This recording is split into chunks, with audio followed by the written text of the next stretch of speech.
not for bad information.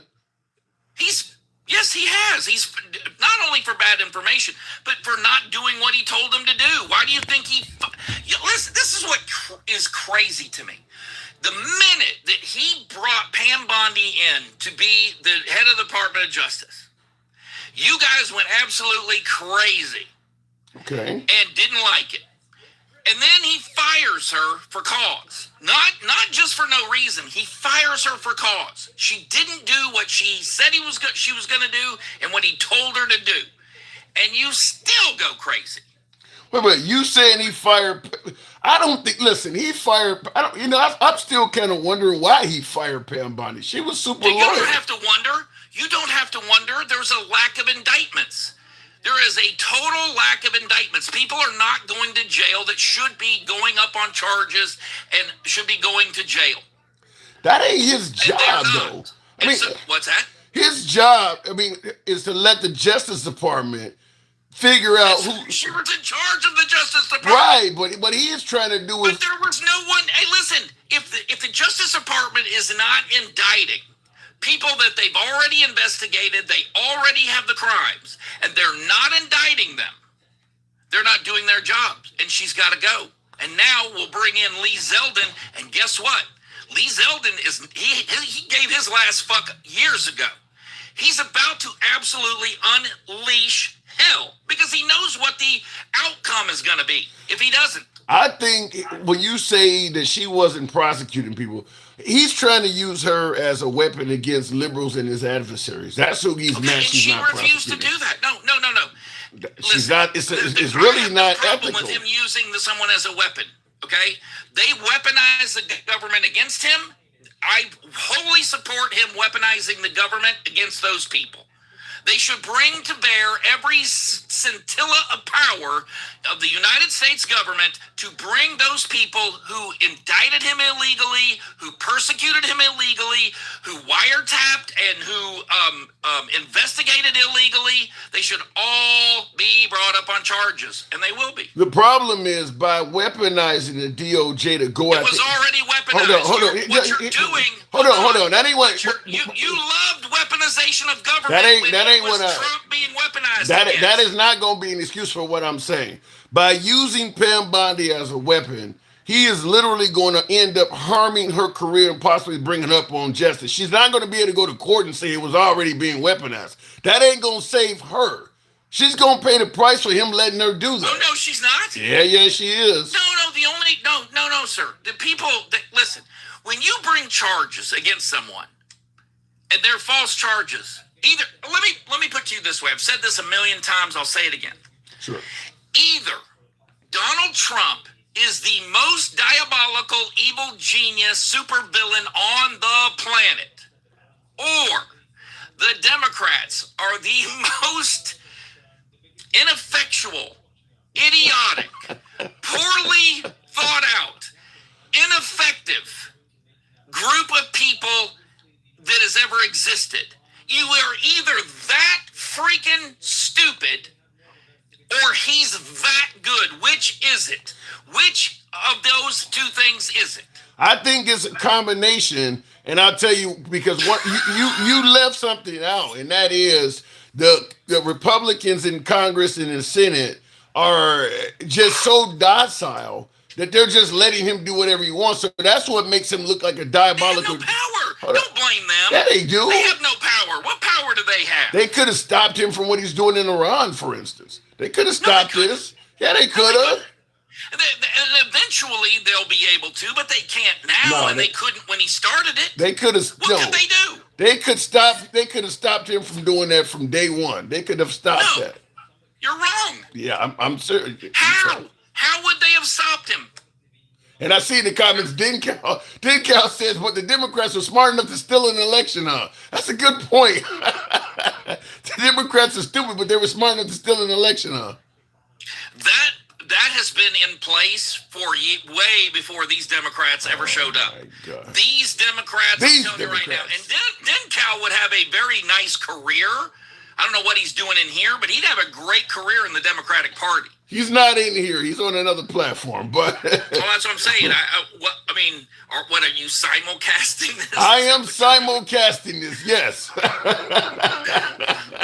Good for you. Okay, but the thing about it is, I posted a picture of Melania Trump showing, because this is what, for folks who are watching, this is what we're talking about. I posted a picture that Straight Talk took odds with, of Melania Trump kissing Epstein. Well, it was a plethora of pictures. Yeah. And it wasn't the pictures really because I knew that those pictures were AI generated. I'm not sure of that. I'm not sure of that. To those pictures that you posted that was real. I mean, look, I've got daughters. I have a wife. and when I know that you're posting pictures, or somebody is posting pictures of events that never happened, every news agency on the planet are distancing themselves from it because they're afraid of getting sued. And then you go to the length to then put the sound effects that you put on it. I just, listen, I mean, you want to talk about credibility? Hold on, let me interrupt and say something. That flushing sound is where you can change your credibility. Let me interrupt and say something. I saw the pictures of Melania Trump kissing and being held by Epstein. I posted them to TikTok, and I'll swear to God to you, I did not add that sound. TikTok added that sound, and I was like, damn. And I swear to God.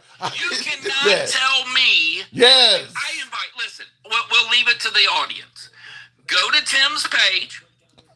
Look at the images that we're talking about. Yeah. Okay. Some woman on a pole, and a bunch of AI generated images of Melania kissing Jeffrey Epstein. And you tell me if the sound effects, the sounds that you hear, are a TikTok special, like Tim is trying to tell you that they are. I really would be, I'm just being honest with you. I would tell you if I made that shit up. I actually didn't. I was thinking I was gonna post it with I was gonna look up like a laughing sound or something like that. I posted it and that sound was added to it. And I just went with it. Tito is saying, he's backing you up and saying that sound has been used on other posts before. So you and Tito, y'all's algorithm is a little questionable.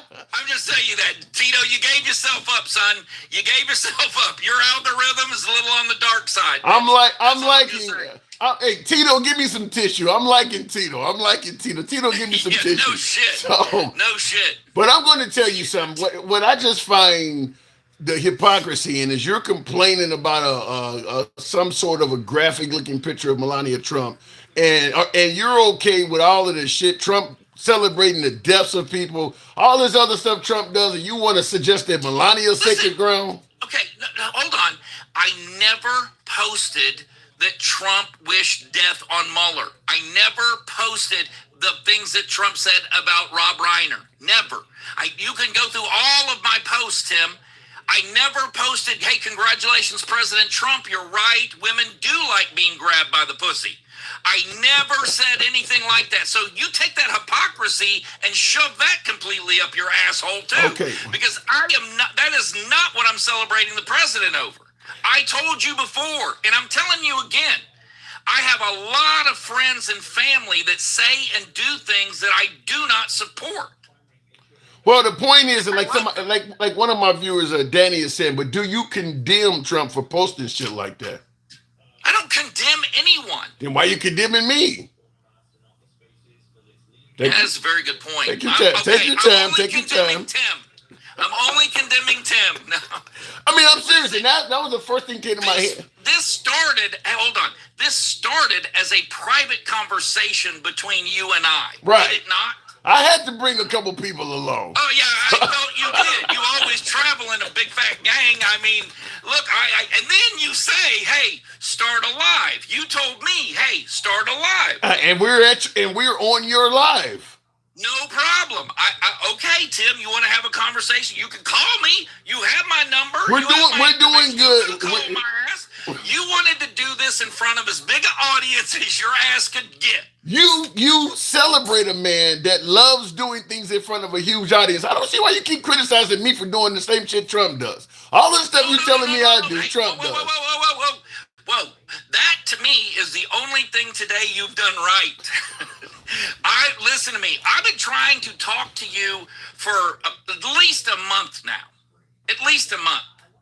I a month ago asked you for a private conversation between the two of us. You did. Did I not? You did. And you're too busy. You had a whole lot of time. I went ahead and moved on it, and we're good. But I'm just, this could have been taken care of in, a private conversation. That's how I move. Well, listen, when you call, because you posted it on my page about the picture I posted of Melania, so many of my viewers saw it. So I was like, well, maybe the viewers. I commented on your picture. I didn't put a post on your page. Well, you commented on your post. Right. And the viewers saw it, so I figured I'd bring the viewers here to hear the conversation. Yeah, I engaged. It's called engagement. You put something out there, I engaged with that content. You know what I mean? Yeah, my point is this. If you didn't condemn Trump and MAGA for referring to Michelle Obama as a man and showing lumps in her dress, then you can't say shit when people say Melania is a hoe. I mean, it's as simple as that.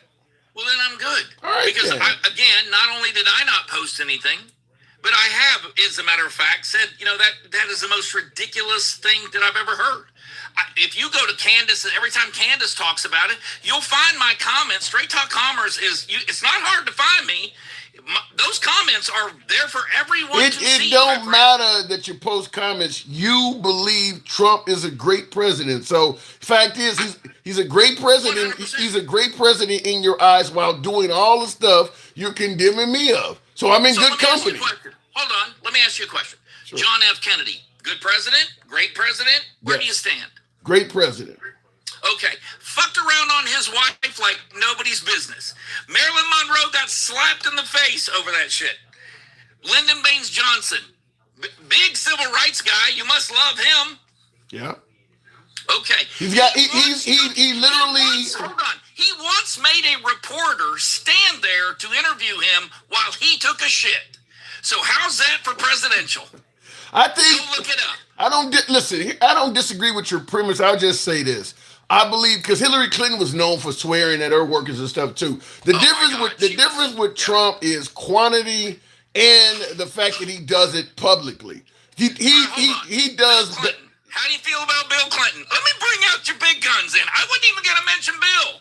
You're not going to find anybody that has the quantity of stuff like Trump does because the internet. Bill Clinton. No, Bill Clinton. Easily. Not even close. History, and quality, no.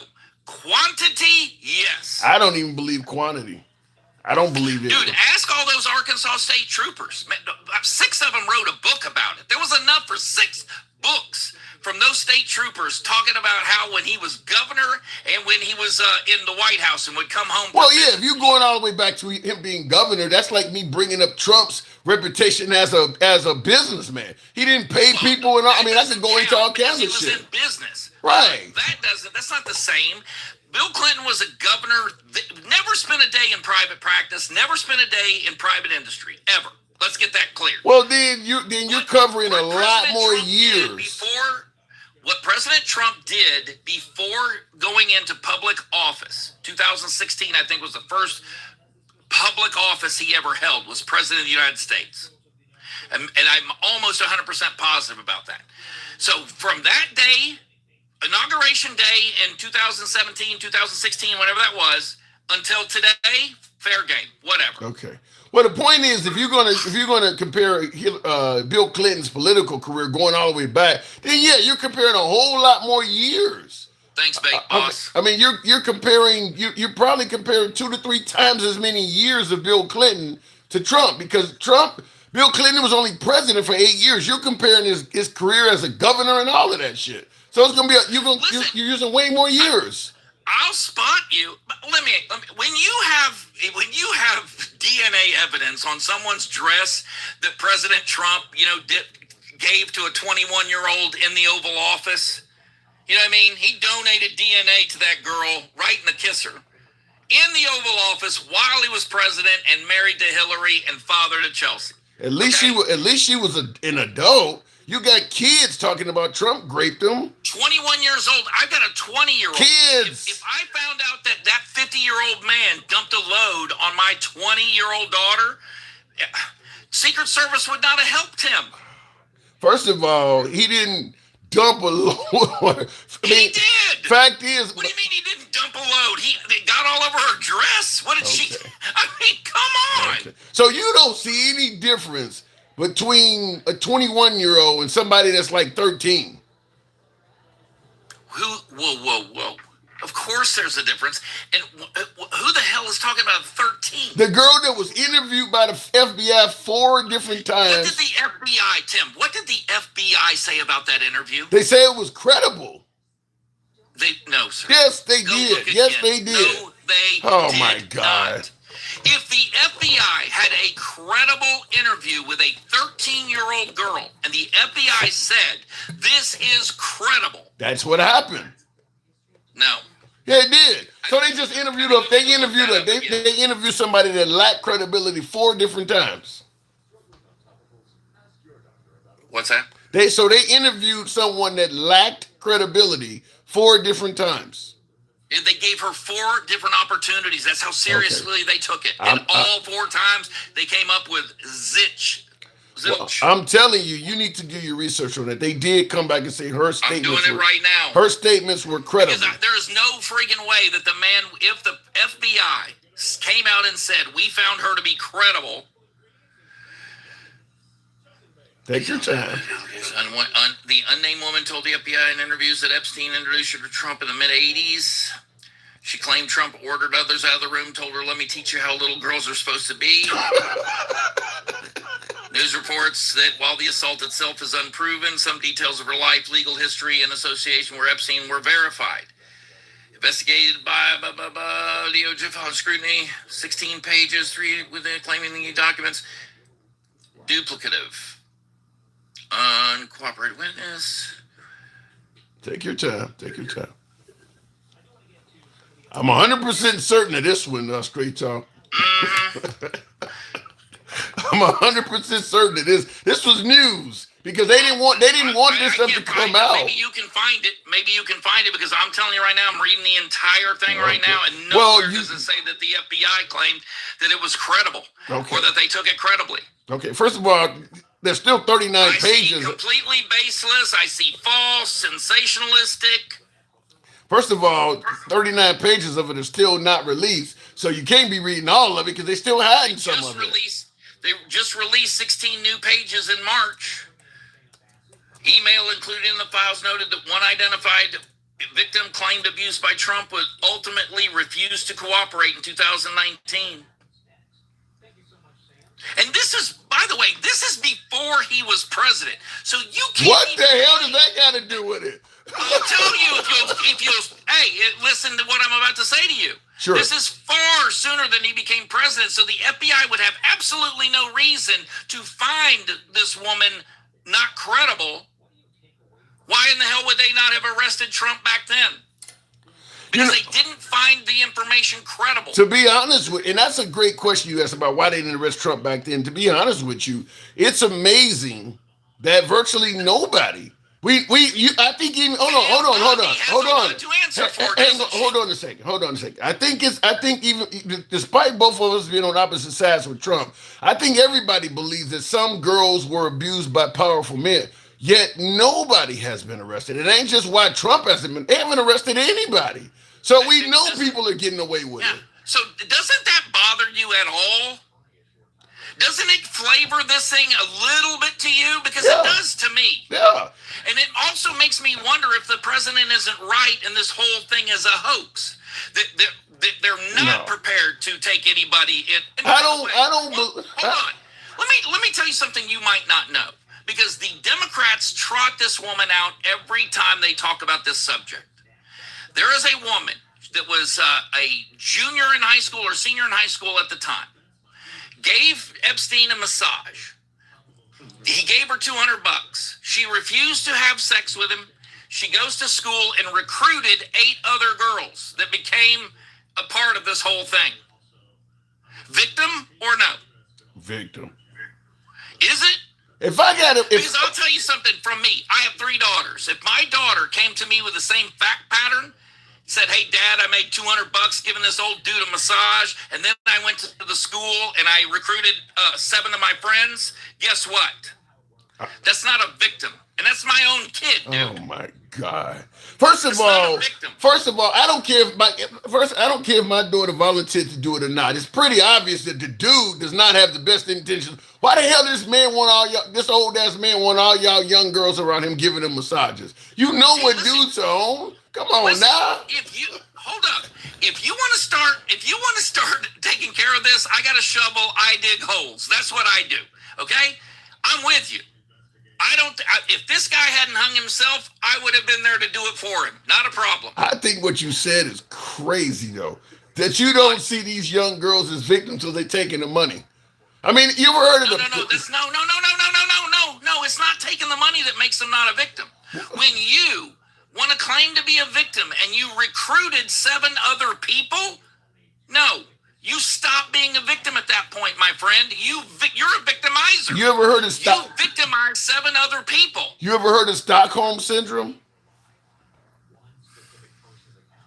Isn't that what Patty Hearst? Wasn't Patty Hearst doing some shit like that? Guess what?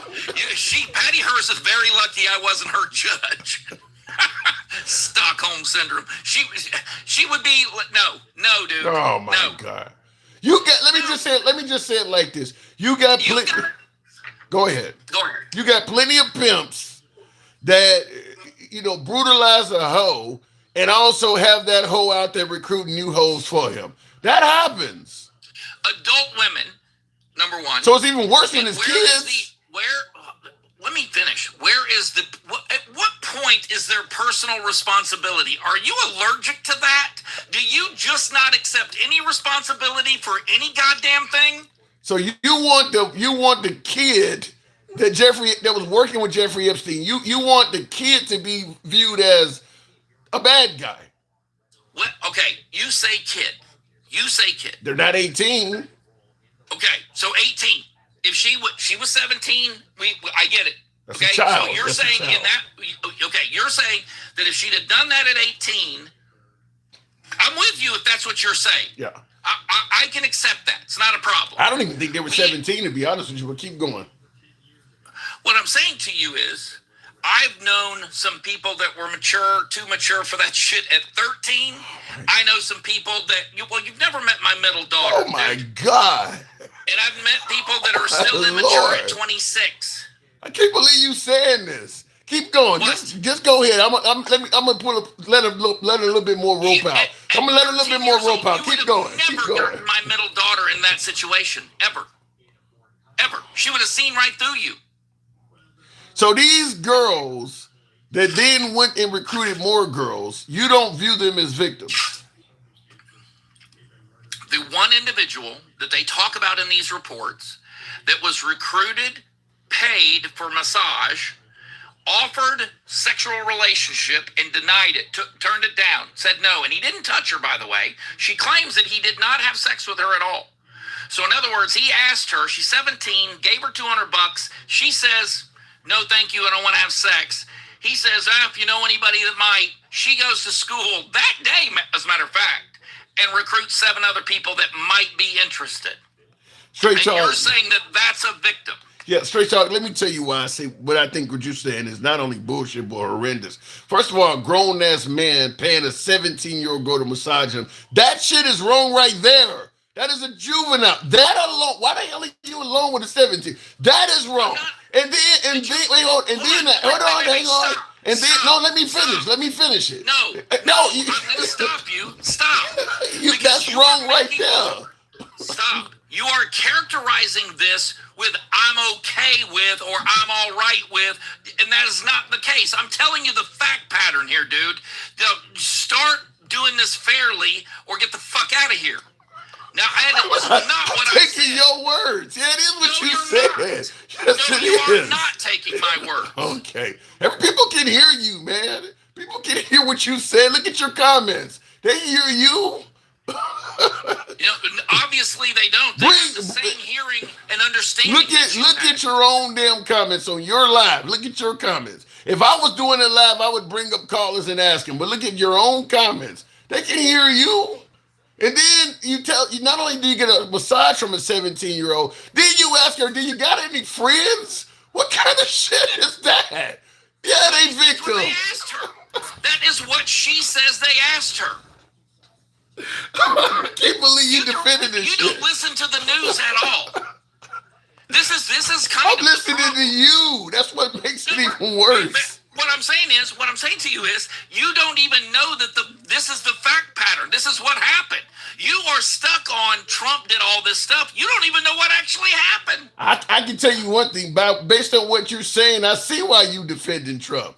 It makes more sense now. Based on the mindset of what you're saying, I can see why you don't think Trump did that wrong. I see things for reality. You like to make shit up in your head, and he's a bad man. This is a bad man to you. I'm going to tell you this straight talk. I'm cool with you. You believe any fucking thing you I'm going to tell you this. I enjoy talking to you. I'm cool with you, but I'm going to submit to you this. Based on your language, you're a bad man too. You're also a bad man. Based on what you said, people in the comments like this dude is a predator. People think Chris Hansen is about to walk out of your crib, man. You hear what you said. The shit you said is terrible.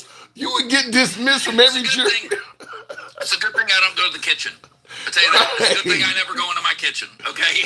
You blaming a 17-year-old that is taking $200 from a grown-ass man. And that's fine with me. It ain't just me. People are listening to you and they're coming to the same conclusion. Listen, Tim, you have attracted a very large group of absolute dumbasses. I get that. It's a very good grift. Okay. I applaud you for that. And you hear, the whole group of you hear what you want to hear. Right. And if you don't hear what you want to hear, you have no problem in shaping and twisting it into what you want to hear. And I was ready for that. I'm totally fine with that shit. What I am telling you is that 17-year-old girl, by her own admission, gave the FBI, this is the play-by-play, this is exactly what happened to me. And when she said, I was given $200 for the massage, offered a sexual activity, and I refused it. They did not press it any further. And then I went back to school and recruited 7 other girls from my class. Right. I mean, that does not sound like a victim to me. I'm sorry. Let me just say it to you like this. You can find plenty of young people that'll allow themselves to be exploited because they really need the money and they're not mature enough in their head. That's why they have laws to prevent you from doing it. Yes. Totally agree with that. And I will say this, those girls that were recruited by the 17-year-old, every one of those girls can say they were victimized. Including if something happened, not her. No, not the one that recruited them. Oh my God. To me, the minute you hire a 17-year-old to give you a massage, your grown ass getting a massage from a 17-year-old. First of all, think of it this way, straight talk. Totally agree with you here. Think of it this way. You got your own fucking island. Why are you hiring minors? You could open up your own massage parlor. There's a reason why you hiring minors. Because you know you can't legally do that shit. And then you're telling them to come back with friends. 100% you're a sick fuck. Anyone that can look at someone that's even 17, 18 years old. I got an 18-year-old myself. Her friends come to my house all the fucking time. I don't even let my daughter have friends over when my wife isn't here because I am so freaking afraid of some kind of accusation from one of you jackasses that think the way you do. Think the way we do, huh? Think the way we... You know something? You asked me earlier in our conversation why nobody got arrested. I'm going to tell you something. Based on the shit you saying, I think it's people like you sitting on the bench of any courtroom is the reason why these guys get off. Based on what you're saying, you see the girls as more bad guys than you see the men doing it to them. Well, I will say... Oh, my God. You should have been outraged by that. I will say, you should be outraged by what I just said. Oh, my... Go ahead. thank you for allowing me to go ahead in my own fucking live. You said something, and I sit here and I think to myself, if a woman is victimized like that, any woman, doesn't matter what her age, and she picks herself up and goes directly to the hospital and gets taken care of and reports it to the police so no one else gets abused, you don't want me on that jury because homeboy's about to be fired up. He is about to be ground into mincemeat. All right. But we have seen far too many people that are 10, 20, 15 years out and decide one day that they're going to come forward and they're going to start when it's convenient for them. And, I don't know how I feel about that. Let me ask it to you this way then. Would you, when it comes to minors being abused by adults, because you mentioned 10, 15, 20 years out, would you put a statute of limitations on how long? No. Let me just stop you right there. Okay. Fuck no. All right. So if somebody came up and said, hey, at 13 years old, I'm at the lake and this motherfucker here is the governor of our state and he did me, no. You drowned him immediately in the same fucking lake he did that in. Okay. All right. So we're getting somewhere. But I think you and our main disagreement is the fact that you're trying to suggest that the young underage girl that recruited other underage girls is somehow a bad guy. I mean, I don't know what he told her, but the power dynamic is in play. You got an excessively... Okay, and you know what? Fine. But that's not really what I'm hearing the fact pattern to be. I'm hearing the fact pattern to be he offered her sex, she turned him down, and he said, okay, cool, no problem. And then she went on her own volition to the school to recruit people who might be interested. Now, listen, it seems to me, and maybe this misses you, I don't know. But if he's not willing to victimize, this woman does not sound victimized to me. That is not that is someone that took advantage of a financial situation. That's what it sounds like to me. To me, that always... 17's too young. What? Okay, I get it. Okay? But what I'm saying to you is he offered her the sexual relationship. She said no. He turned her loose. Didn't try and force himself on her.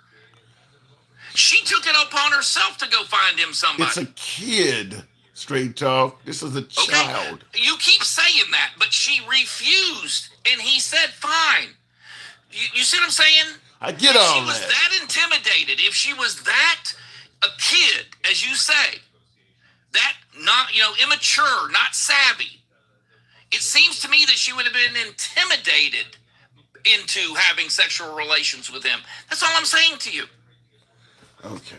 Listen, I hear the point you're making, but anytime a grown-ass man is doing this with a young kid, nobody's going to be looking at the young kid like, well, you should have did this and you should have did... Like I said, you don't know what kind of game he was running on. The minute that she lost me, you keep wanting to ignore something.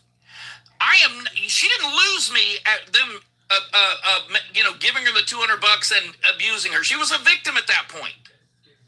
Here's where she lost her victimhood. She didn't lose her victimhood. Yes, she did. When she left his house and went to school and became a victimizer. Now, you may want to give her credit, or you may want to, overlook that. I don't. I have daughters. I don't overlook that shit. I see a man manipulating a child to do, just like we looked at Manson was manipulating people to get them to then go on and commit other crimes or do other things that were wrong.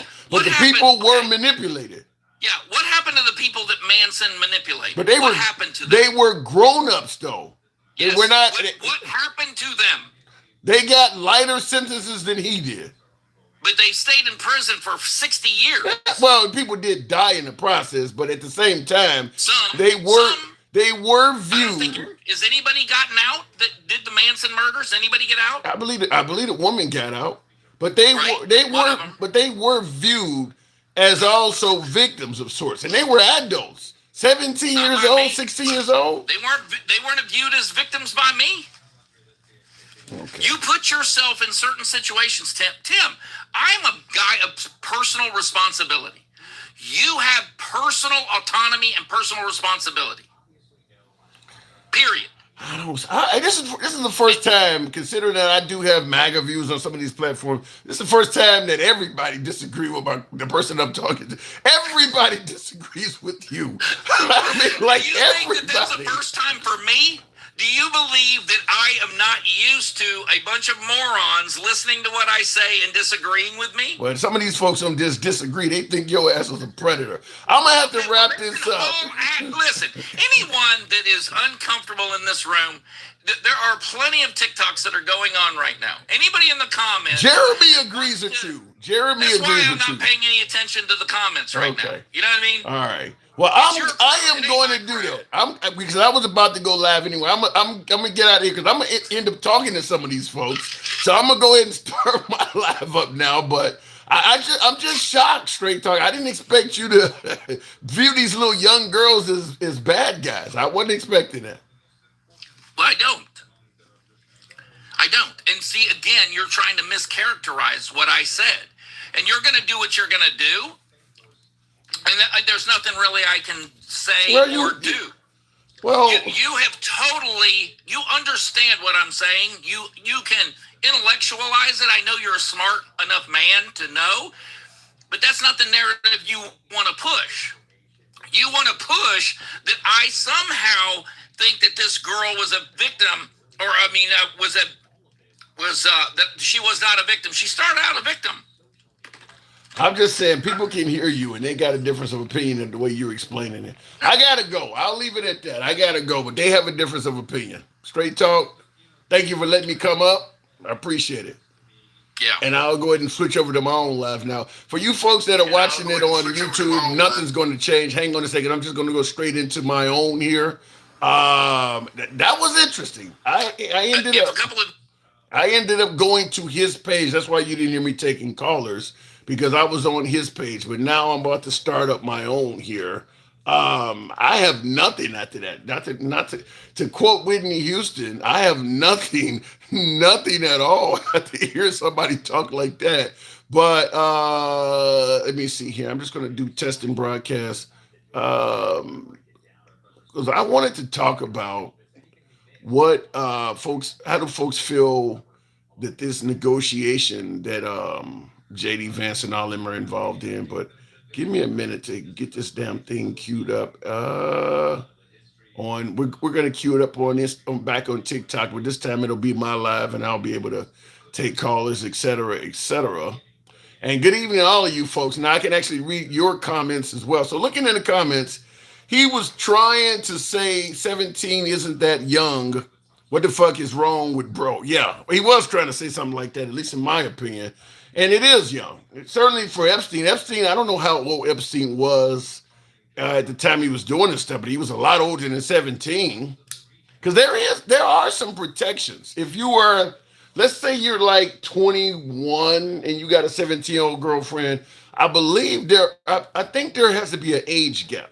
Because there is an age where you become an adult and you still can have a girlfriend, and I'm saying because it's always generally they go at the men in this case. They don't treat women predators anywhere near as bad as they treat male predators, and that's a different conversation. You seen how angry Gangsta Grandma got when I talked about that, but yeah, let's say for instance you just turned 21, you can now legally buy beers, and you can legally do things that a full grown adult does, but your girlfriend's 17 or 18. 17 is below the age of consent, but is it below the age of consent for a 21-year-old though? I don't believe a 21-year-old dating a 17-year-old should be treated like a pedo. Now, I know there's some places where it may happen. I don't want to get my own self and then to start sounding crazy by saying that, but I do believe if you're 21 and you're dating because that would be a high school senior, and you're at that age, you're almost coming out of college. So it is, I mean, it is a maturity gap. It's a significant maturity gap. But do I believe a 21-year-old dating a 17-year-old should, be put on the sex offender registry and all that? Nah. But when you're Epstein's age, yes. Yes. But 21 and 17 is only 4 years apart. It's just you're in a predicament where you just crossed the legal age of adulthood and the other person is not over the line yet.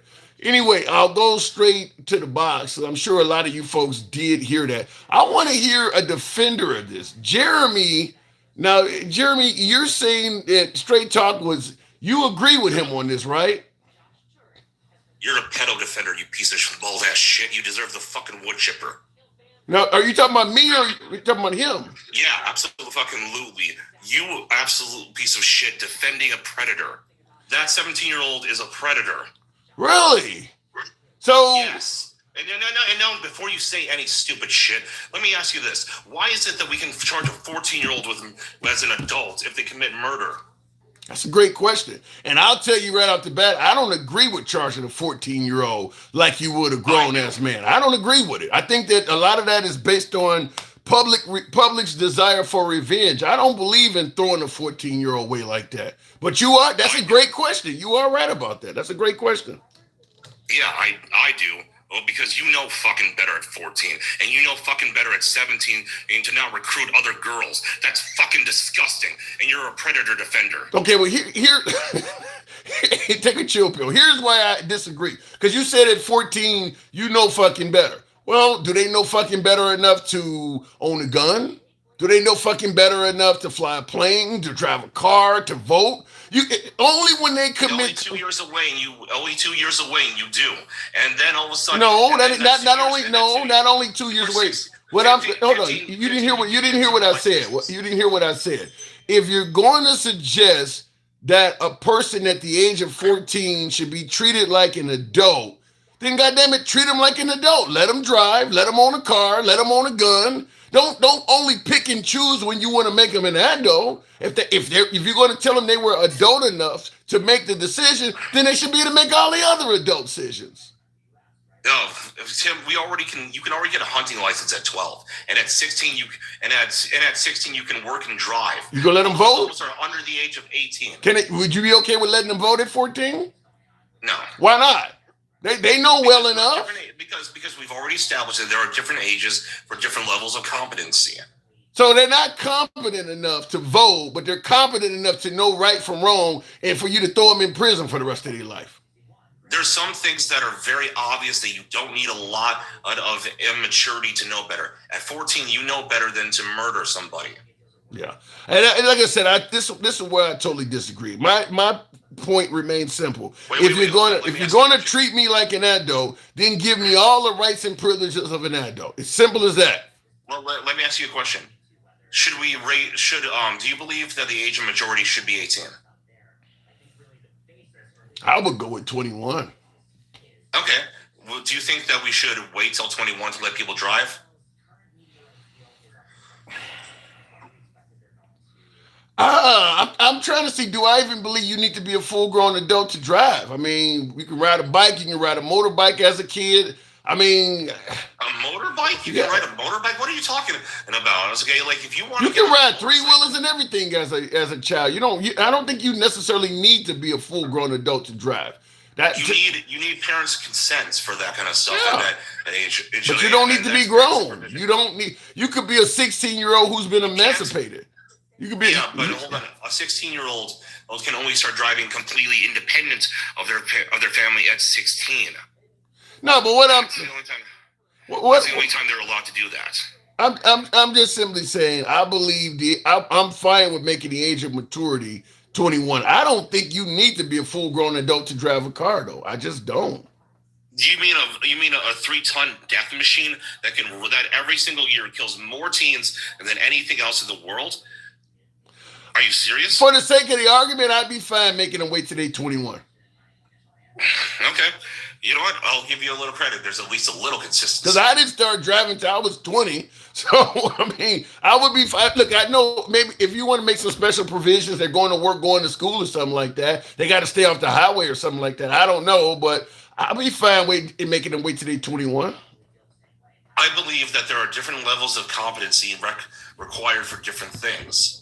And we know that an 8-year-old is smarter and more intelligent than a 6-year-old. We know that a 12-year-old is more intelligent and competent than an 8-year-old. And we know that a 16-year-old is more competent than a 12-year-old. So there's So then at what age, let me ask you, since you said a 14-year-old knows right and wrong and should be charged as an adult, when it comes to committing an act of murder, how young would you go charging folks as an adult? Would you charge an 8-year-old that committed murder as an adult? No, I'd say the cutoff. I'd say the cutoff is 14. But every year underneath that, there's still a consequence. Like for instance, like maybe like this 13-year-old should be institutionalized. I think that if you commit homicide, if you know that what you did, you did on purpose, like you just like blast some single mom to pieces with an AK at 13, I don't think you're fit to live in society. So you may not be the point of evil, but you probably need some serious mental health issues, and you probably shouldn't get out for the rest of your life. So you would, I mean, so that's essentially treating them like an adult. Then, so you would essentially incarcerate a 13-year-old for the rest of their life if they committed murder. Well, I wouldn't put them in the same place that prisoners go to. They would get mental health treatments. They would get good food. But they're never getting out. Depending on how severe the crime was. It's murder. It's murder. I know, but there's different levels of murder. There's first degree, second, and third. Okay. I don't know. To me, I'm going to chalk it up as that's complicated at that point. But Comments King Finn says, sounds like we might need to hospitalize Jeremy. That's okay. I don't really care what predator defenders have to say, like King Finn. Well, other than you referring to that predator, the way you feel about charging juveniles as adults, you actually have the majority opinion. Most Americans are okay with charging juveniles to maybe not as young as 13 or 14, but let's say 15 or 16. If you're 16 and commit murder, most Americans are okay with charging you as an adult. So, I mean, yeah, your opinion is way more popular than mine, but I just simply say either you're going to treat the person like a kid or you're going to treat them like an adult. Don't treat them like an adult when you get mad at them. I mean, treat them like an adult all the time. Only when they do something bad, now all of a sudden you want to make them an adult so you can get them. Ooh, I wonder who gave that one out. You're about to find out. You're about to find out. Finally, this little bitch actually decided to face me, you little predator defender fuck. Oh my God. Mike, good evening. Hey, what's up, Tim? I don't know. And you've been listening to this with Straight Talk. What the hell have I gotten myself? Am I on the wrong side of this? No, you're not on the wrong side of this. And listen, don't listen to these total hypocrites when it comes to this topic, because they frame this narrative about this 17-year-old based on files, right? Based on the files. Now, I know where you're going with that. Now they're taking these files at face value, but they're not taking any of the rest of the things that are said in those files at face value and as truth. So if you're going to say this about the 17-year-old, Jeremy, and I give you that, you have to take all the rest of those files at face value as well. Yes or no? Yeah, absolutely. And I do. I think Trump is probably a predator. I think Trump is probably a predator.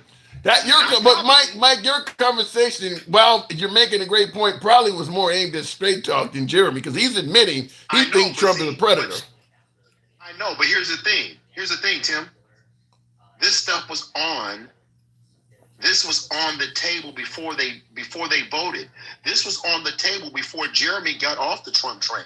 This stuff was on the table prior to them throwing their hands up. But the one thing I've never heard Jeremy say, you come up with all this smoke for us. They didn't release the files until he was already in office. Let me finish. So you need the files? You don't care because there were other files before the e-files, right? There were other files from those contestants when he was in charge of the teen pageant. Those cases were out there before. The Katie Johnson files were out there before the election. Yes, Jeremy? Those weren't very well supported. They were just as well supported as the files that these 17-year-old has out there. Matter of fact, even that's I'm not gonna true. tell you why. That's not.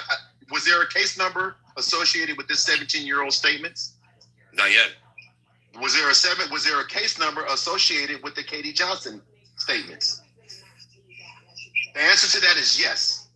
There was an actual case filed in court for Katie Johnson with Trump's name on it before the election. So if you got smoke with this 17-year-old statements that you just read, you should have had that smoke for the Katie Johnson files that were out there before the election. And what happened? We're not talking, see? Now you're pivoting because we're not talking about what happened. Answer the question, what happened? We're not talking about what happened. Answer the question. I'm going to tell you exactly what happened with both of them. Go anywhere, but you come up with this smoke for me and Tim from the same files you read then, but you had none for Trump with those files that were done back then.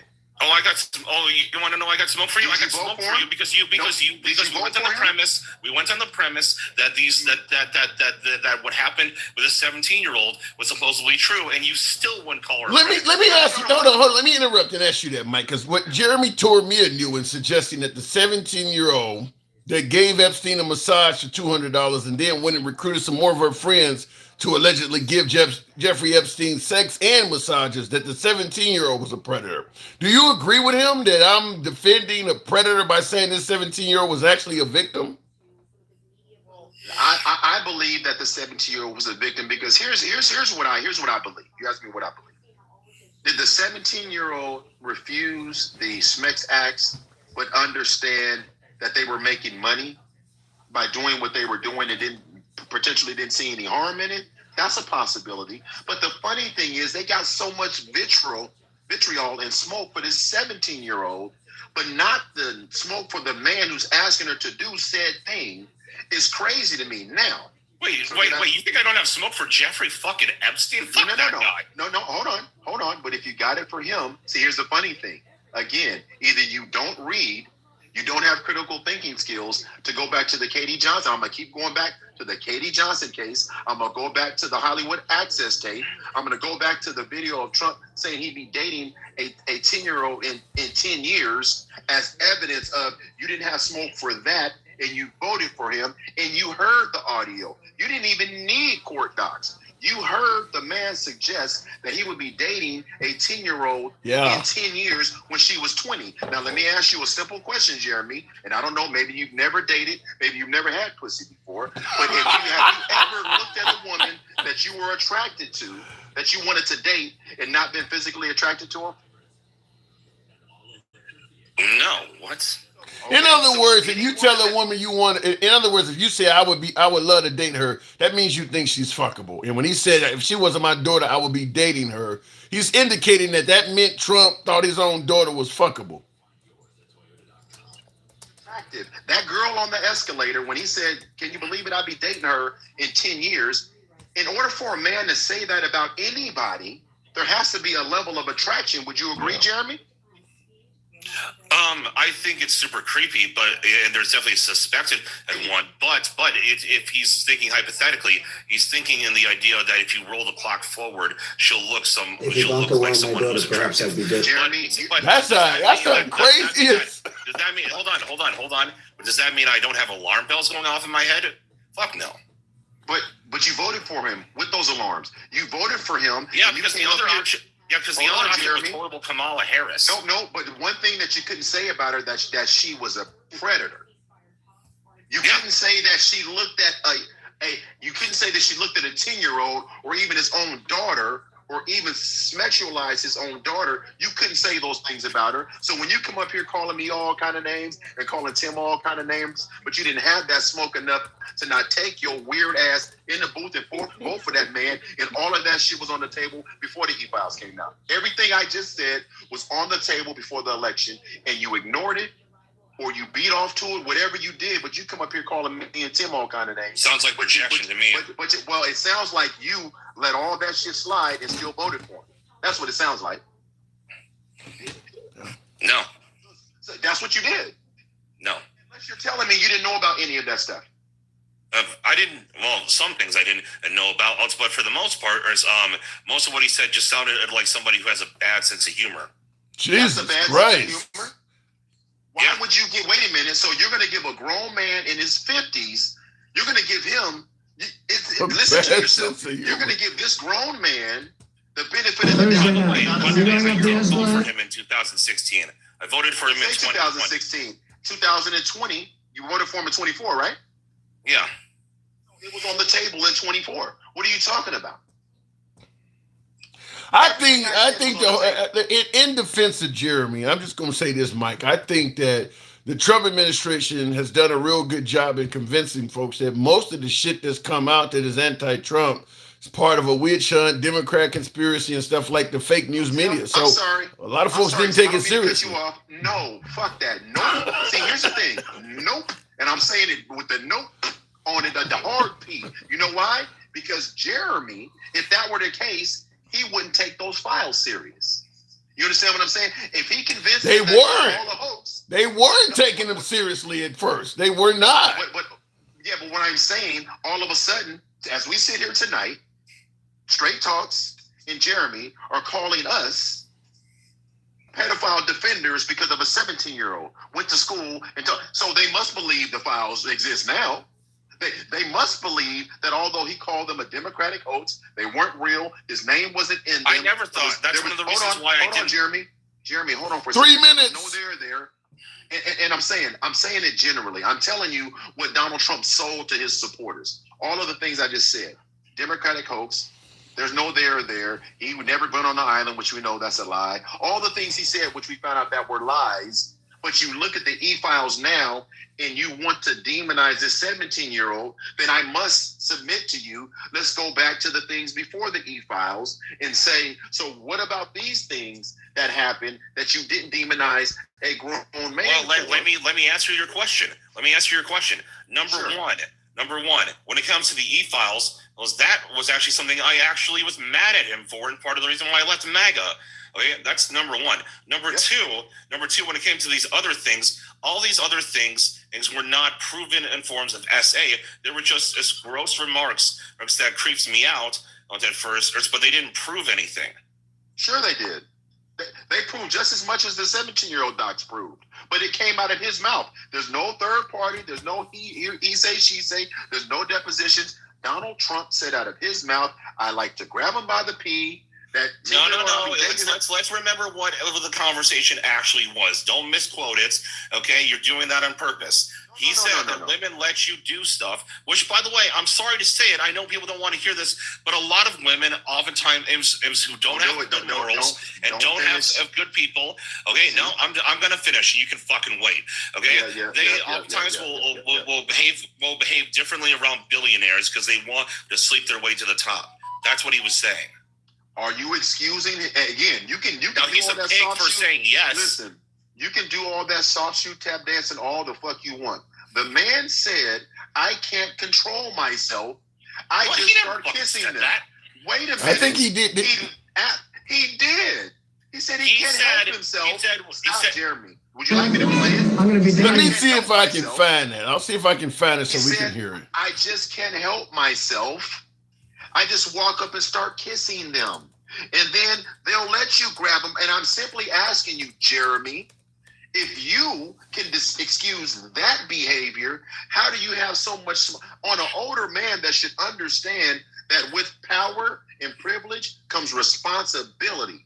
If you can't find that smoke for him, why are you holding a 17-year-old accountable based on documents that were submitted that most people on your side, I'm not saying you, because you said you got off the train behind the e-files. Why did you ever get on the train to begin with the Hollywood access, with the Eugene Carroll case? Imagine being Eugene Carroll was a terrible example. What are you talking about?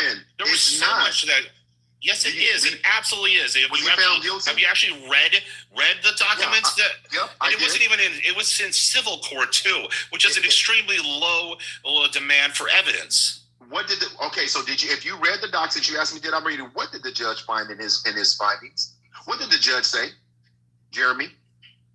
The judge sided with Eugene Carroll. What did he say specifically about the case when in his closing arguments? What did he say?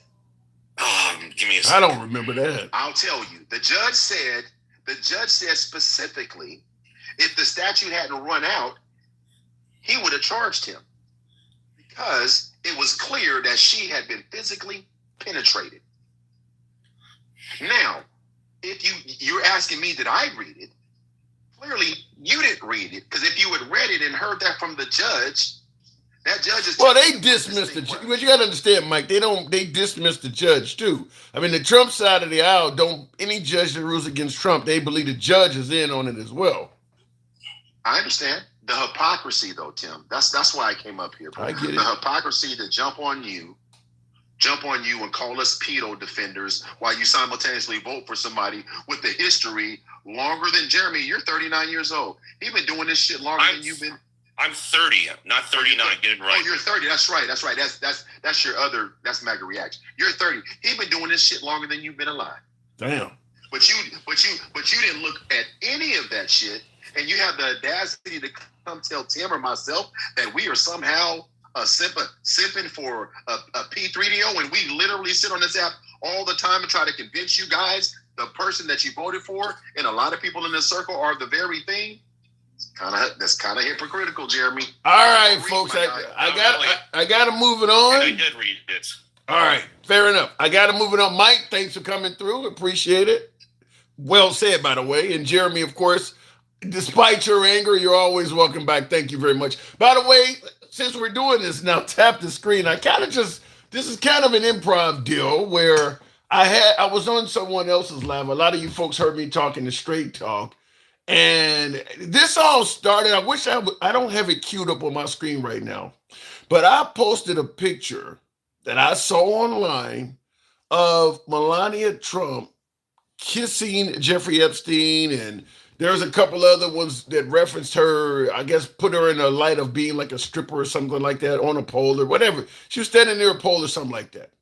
Posted it on TikTok. And I forgot what the caption I forgot what caption I used by it. But anyway, in behind the picture, and I just posted it to TikTok. TikTok picked the background audio that sounded like somebody was having sex. I don't know how TikTok did that on its own, but Straight Talk didn't even believe TikTok would do that. I'm like, I didn't do it. I would tell you if I had done it. But anyway, he had a problem. Straight Talk, who is MAGA, had a big problem with me posting pictures of Epstein and Melania Trump kissing, suggesting that they're AI or that it's beneath me to do that or whatever the case may be. So I pushed back with Straight Talk because he has a photo behind him when he's live of President Trump's face on all four faces of Mount Rushmore. Straight Talk believes Trump is an A+ president, has never told a single lie. That's his own quote. Trump has never told a lie. So I just simply told him, how could you complain about me posting Melania Trump when we spent years of folks posting pictures of Michelle Obama's crotch, suggesting that she had a penis, or you're defending Trump, saying he's glad Robert Mueller and what is the other guy, Rob Rayner or whatever his name is, dead. Like, you'd have a point if the guy you defend didn't do so many things similar. So a lot of you folks seen the live of us discussing that. And that's what kind of branched off from this. And I see in the comments, Scott says, don't she? I haven't seen any evidence to suggest that Michelle Obama is anything other than a woman. I'll tell you it is, since you made that statement. For all of you folks who say the liberals don't know what a woman is, if you're suggesting that Michelle Obama is a man, perhaps you don't know what a woman is either. I haven't heard any explanations for who the mother of Obama's kids are if she's a man. Who created those children? So perhaps the right don't know what a woman is either. Looking in the comments, they're both liars, says Christian. Yeah. Can you lay out? Oh, you're talking about something in the comments, but Blue One Banks, I do appreciate the Galaxy. Thank you very much. What I wanted to talk about before we got into this, and we can certainly continue discussing this as well, but the current negotiations going on in the, where are they at? Jalalabad or Islam? I think the Pakistanis are hosting it. Do you think that this is going to culminate into anything successful? Because we know what we want, but I'm curious as to what we're giving the Iranians. What are we giving them in regards to coming up for negotiation? James Harper, good evening. Welcome to the program. James, did you hear any of my debate with Straight Talk on his platform? No, I didn't hear Okay, it. I choose not to follow that dude. Well, Well, he has some interesting opinions. You choose not to follow straight talk. I get it. Interesting. That's a polite way to put it. Well, he believes Trump is a very successful president, has done very well for the country. I mean, he thinks that Trump is doing a good job. In fact, he believes Trump is one of the best presidents we've ever had. Yeah, we all know that's a damn lie. Even historians will tell you that's a lie.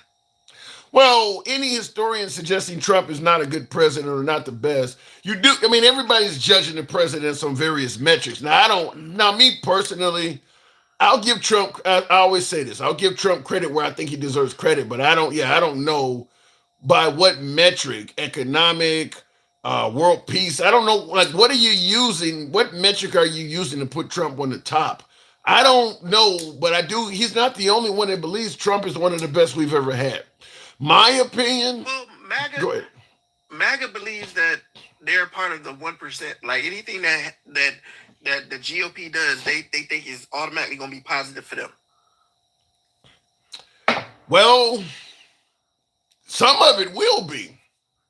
Some of it will be. Not all of it. I do believe what Trump is doing is making America great financially for the upper class. I think if you're impoverished, MAGA, I don't think economically or financially Trump is doing what's in your best interest. So I agree with you there. But there are some aspects. They don't even believe that they're impoverished, MAGA. They still believe like the biggest recipient of these social programs are black liberal people. Well, there is a phrase out there that has been repeated many times that suggests if you can make the poorest white man feel like he's still better than the best well-off black man, that's all you need to do. I don't know. Maybe it's something like that, but I don't think that impoverished MAGA are benefiting financially or economically from what Trump is doing. And you're right. I don't think they realize that. Benefiting. You said what? Middle class MAGA is not benefiting. Well, middle class can cover. I mean, the tax cuts may help middle class MAGA. Getting rid of Obamacare, if you got a job that gives you good health care, then you don't need to have Obamacare there because it adds an extra tax onto you. So, I mean, there are things Trump is doing that may benefit the middle class. Tim, come on now. The subsidies that you get from the ACA, that makes sure that you don't have to pay all them costs up front. We can't say that the ACA was helping them. Getting rid of Gutnick was helping them. Come on, Tim. But there are people out there, James, who will tell you their health care got worse after Obamacare was implemented. Middle class people. Yeah, that's not the case. I don't know. Look, I can't. Like everybody else. I can't defend whether it's true or not. I'm just simply saying there are people who do believe that once Obamacare became the law of the land, their health care got worse. And these are the same people that think that if you get rid of the illegals, all of a sudden jobs are just going to automatically start paying people more. Yeah, I don't get that one. Do you think MAGA believes that if you get rid of illegal immigrants, the jobs are going to increase? Well, yeah, I see why they're saying it. They believe that the immigrants are getting paid less than the value of the employment they're involved in because people can take advantage of them because they know they need to do something while they stand under the radar. If you get rid of them, folks, the employers will be forced to pay folks the actual wage of those jobs. So it is possible that if you get rid of the illegal immigrants, wages will go up. That is possible. How is that going to happen if you get rid of the worker but don't do anything to the people who decide to pay that wage? Well, first of all, you do have illegal immigrants that work for less than minimum wage. That's not legal. No, I didn't say minimum. I didn't say minimum wage. I'm talking about the people who decide I'm going to hire these people and pay them this much.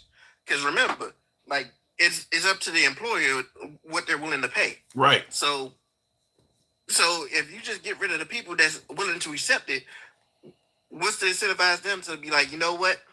I need to pay more. The law.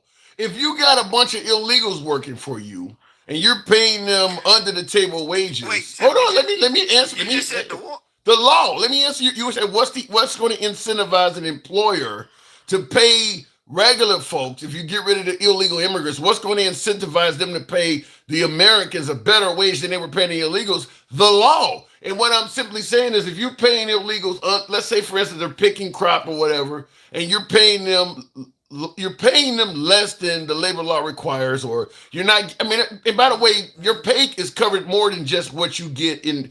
I mean, whether we're talking unemployment insurance, there's a lot of other things that you get that can also be viewed as compensation that illegal immigrants are not getting. So if we get rid of the illegal immigrants and the employer is only left with having to hire Americans, he has to pay them according to what the labor law regulations are. The illegal immigrant is going to take the lesser pay, and he's not going to report you because he don't want to get deported. The American is going to report your ass. So you got to pay him right or better. You're saying that with the same administration that's been gutting all the oversight to make sure that you follow those laws. That could be a problem. But I'm saying that this administration ain't going to be around forever. Even if you got, even under the Obama or Biden administration, if you got less illegals in the country, it's going to force the folks that used to hire them to pay better wages to the people they replaced them with. And has that been working now? They ain't been getting rid of them until Trump came along. It's been a whole year, Tim. Has the unemployment rate changed with all these apparent job openings because we got rid of all these illegals? Because remember, they said they've been doing their thing, getting rid of all these illegals. Has the workforce been supplemented with people doing these jobs? I mean, that's a good question. Right now, it's hard to really tell because we don't know how many illegals Trump has gotten rid of. Plus, Trump has done so many other things to change the data in regards to our job market and our economy that has nothing to do with illegal immigrants, that it's going to be hard to really tell. So, like, for instance, his tariffs. I'm sure them tariffs are costing people jobs. He fired a bunch of federal employees. So he's done so many other things that it's hard to tell whether his you deportation. Just said that with all these illegals getting rid of, there should be job openings that these people that just got fired should be able to take, right? Oh, I'm sure there are in some places. I'm certain there are. I mean, there are some farmers that, for the most part, they're saying all of their workers are gone. They're going to have to hire some Americans. That's the only way they're going to keep the farm going. So I'm sure there's some jobs opening in some places. This administration said that these jobs that are being taken over by immigrants are black people jobs. So you saying that all these people that need jobs now, they need to go like go to these farms and do I like can that? try to defend anything, Trump. I can't defend racist shit. All that black job shit, I can't defend that. That's just some racist shit. I don't know what to do with that. I don't believe any job is a black job unless you believe that blacks should have menial jobs and whites should have managerial. I can't defend racist shit. I don't know what to say about that. But you're right. He did talk about black jobs and all of that crazy shit. I don't have an answer for that. Yeah. And then as far as like that whole deal, yeah, they came to no agreement because, like I said, between Iran and us, they said that they came out today and said there's no agreement. I'm looking on Fox right here. It says, as well as the release of frozen assets overseas, Iran is demanding control of the Strait of Hormuz, payments for war reparations, and a ceasefire across the region, including Lebanon. They're not going to get that from the Trump administration. So they want Israel to stop hitting their friends. They want control of the Strait of Hormuz, something they did not have before this. Does Trump start bombing again in a few days? I don't know what Trump is going to do, but we both know he's not going to, like, whatever he does is not going to be a good thing for him. And they want reparations for all the damage we caused. Hell, I can't get reparations as a red-blooded American. I know they ain't gonna get reparations. It ain't gonna happen. So I mean, what else is the goal? And I'll say this also. We've shown how much we can bomb them from the air, and that ain't did shit to open up the strait. So if there's one thing that's clear, the only way we're going to get the Strait of Hormuz open is by putting boots on the ground. You're not going to be able to open that up just from bombing from the air. So, I mean, is that the end result? Boots on the ground to control that? The answer should have been not doing shit, not doing any of Yeah. this shit at all. Yeah. But too late for that. if Now you we're put in boots it. on the ground, if you try to establish a beachhead or to put boots on the ground and everything like that, it's going to be a bloodbath. Yeah. I don't see any way around it. I just don't. I mean, only way I can see, maybe Trump could refuse to give them reparations, but tell them they can control the Strait of Hormuz for a few years until they make the money back, which still is a loss for us. If we leave this with them now controlling the strait that they didn't used to control, we've actually empowered them. So I don't see how we get back to where we were. Not to mention lifting the sanctions so that not only you give them the Strait of Hormuz, but they can sell their oil to whoever they want. They're going to be making money hand over fist. Is there any way out of this that will make President Trump look good? I'm asking you. No. He looks easily manipulated. Just the fact that he went in there when not only our intelligence community said that they weren't an imminent threat, but intelligence community around the world, like our allies and things like that. The only people that said that was Trump himself and Bibi. Those are the only two people that said, "Hey, we need to go in there." Yeah, but the crazy thing is there's a ton of MAGA, and there's even some independents and liberals that think what Trump did was the right thing to do. They're yelling death to America. They're claiming they're only months away from getting a nuclear bomb, and we don't want them to be a nuclear power. There's a lot of folks who believe what Trump did was the right thing to do. So, okay, by that logic, that means we should have attacked North Korea a long time ago. some would probably agree with that too. I mean, North Korea's been a tyrant since they became a nuclear power. Yeah, because like I said, Kim Jong-un, he's been doing more. Like, have you seen Iran doing test fires and things like that? Well, no, but what Trump said, they're a state sponsor of terrorism. They're funding Hezbollah and giving them weapons. They're giving weapons to the Houthis. They were giving power to Hamas. I mean, they're not testing missiles like Kim Jong-un is doing, but they are giving assistance to folks who are actively killing people. And you think North Korea is not giving assistance to our enemies? I'm not aware before the Russian-Ukraine war broke out, because I know they are helping Russia. Before that broke out, I'm not aware of where Ukraine was helping anybody. I mean, North Korea was helping anybody. Who was North Korea helping that are enemies of the United States before that? North Korea's been a menace, like a worse menace than any other country in the last 50 some odd. Yeah, but they've been a menace for the most part by threats. They haven't actively been hurting anybody. Who is North Korea really injured? And then not only that, remember Saudi Arabia was accused of being the supporters of terrorism too. I think they still are. And they're considered allies. Yeah. Or business partners, at least. Well, they're considered, keep in mind, the allies of America under the Trump administration are different than they were under previous administrations, because Biden met Biden met with the Saudis, and he wouldn't even shake the guy's hands because of the dismembering of Khashoggi. Trump shook the guy's hand and doing business deals with him. So our allies have changed under Trump. Yeah, because Trump will deal with anybody that's willing to give him some money or give him an opportunity to make some money. Yeah, I see Debbie says business partners more like it. I mean, he's a businessman. We said we want a president to run America like a business. That's what he's doing. And we chose one of the worst businessmen ever, because he wouldn't have been nowhere near his level of value if we did not give him the presidency. Well, he's running the country like a bit.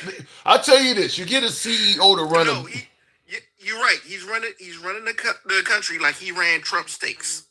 And we all know what happened to Trump steaks. Well, I'm sure Trump made money off of his steaks. It's just the company didn't. You remember, when it comes to Trump, he gets people to invest in whatever little business plan that he has. He'll make every bit as much money as he can, and then when shit starts to go to the fan, he washes his hands of it, and everybody that invested into it loses out. And that's what's happening to us right now. I mean, I hear what you're saying, but to be honest with you, you get somebody to run a country like a business. That's kind of what happens. A lot of CEOs run companies into the ground, yet their personal wealth grows. I mean, a lot of the shit he is doing is what happens in business. How many businesses are not doing well or barely getting by, but the CEO keeps getting raises, the employees ain't getting paid shit. I mean, that's what happens in business. He's getting richer and richer, and for the most part, we're kind of like the employees, where we're lucky to get a pizza party every quarter. I mean, that's what he's doing. And the people who said that, oh yeah, we should have somebody like that, they wish they could be at that level. They think that they're going to get to that one day. And what ends up happening to those people, they end up falling on their face 9 times out of 10 because they're never going to get to that level. That is true. But I'm just simply saying, you can't complain that you can't say you want a president to run a country like a business and then complain when he do business shit. Businesses are all about a very few people making a bunch of money. The employees are treated as expendable assets. I mean, that's what us citizens are. We just expendable. I gotta respond to Stevie D and the Zeus guy talking about some Kamala would have been worse. We wouldn't have been in nowhere near much of this shit, and our value would have dropped more than 10% in 2 years. So you think you do believe Kamala would have been a better president then? A way better president. First off, she wouldn't have gutted all our oversight entities. We wouldn't be dealing with all these mergers that all of a sudden just came out of nowhere, and then we wouldn't have lost all these employees that we had. Not to mention, like we wouldn't have lost all these business trades that we had going into this.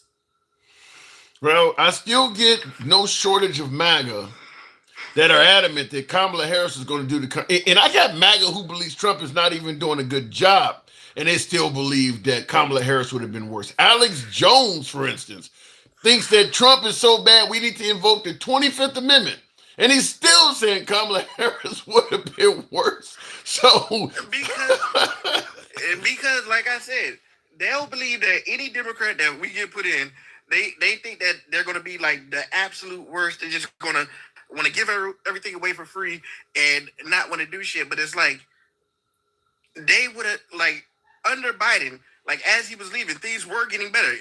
Right or wrong, Tim? Yeah, I mean, they may be getting better under Trump when he leaves. You never know. Things may turn around under President Trump. Really, Tim? Right now, hold on. Outside of C... Go ahead. All right, outside of C-19, 9/11, the housing market crash, and things like that, when have you seen America get so down so fast? Well, we are at war, James. I mean, if we were not at war right now, gas would probably be damn near $2 a gallon. He was doing well in that area. Tim, this is the same man that made a deal with OPEC, to say stop giving us oil or the price is going to get down. That is true. He's not worried. He's not in it to make things cheaper for people. If he was, he would have done that during C9. He would have let that shit go to where it was at C-19. He's not in it to help us. Well, he's in it to help him and people just like him. How do you think him declaring war on Iran helps him out personally? I guarantee he figured that he'd be able to get access to those resources if he was able to get that regime change that he thought he was going to get.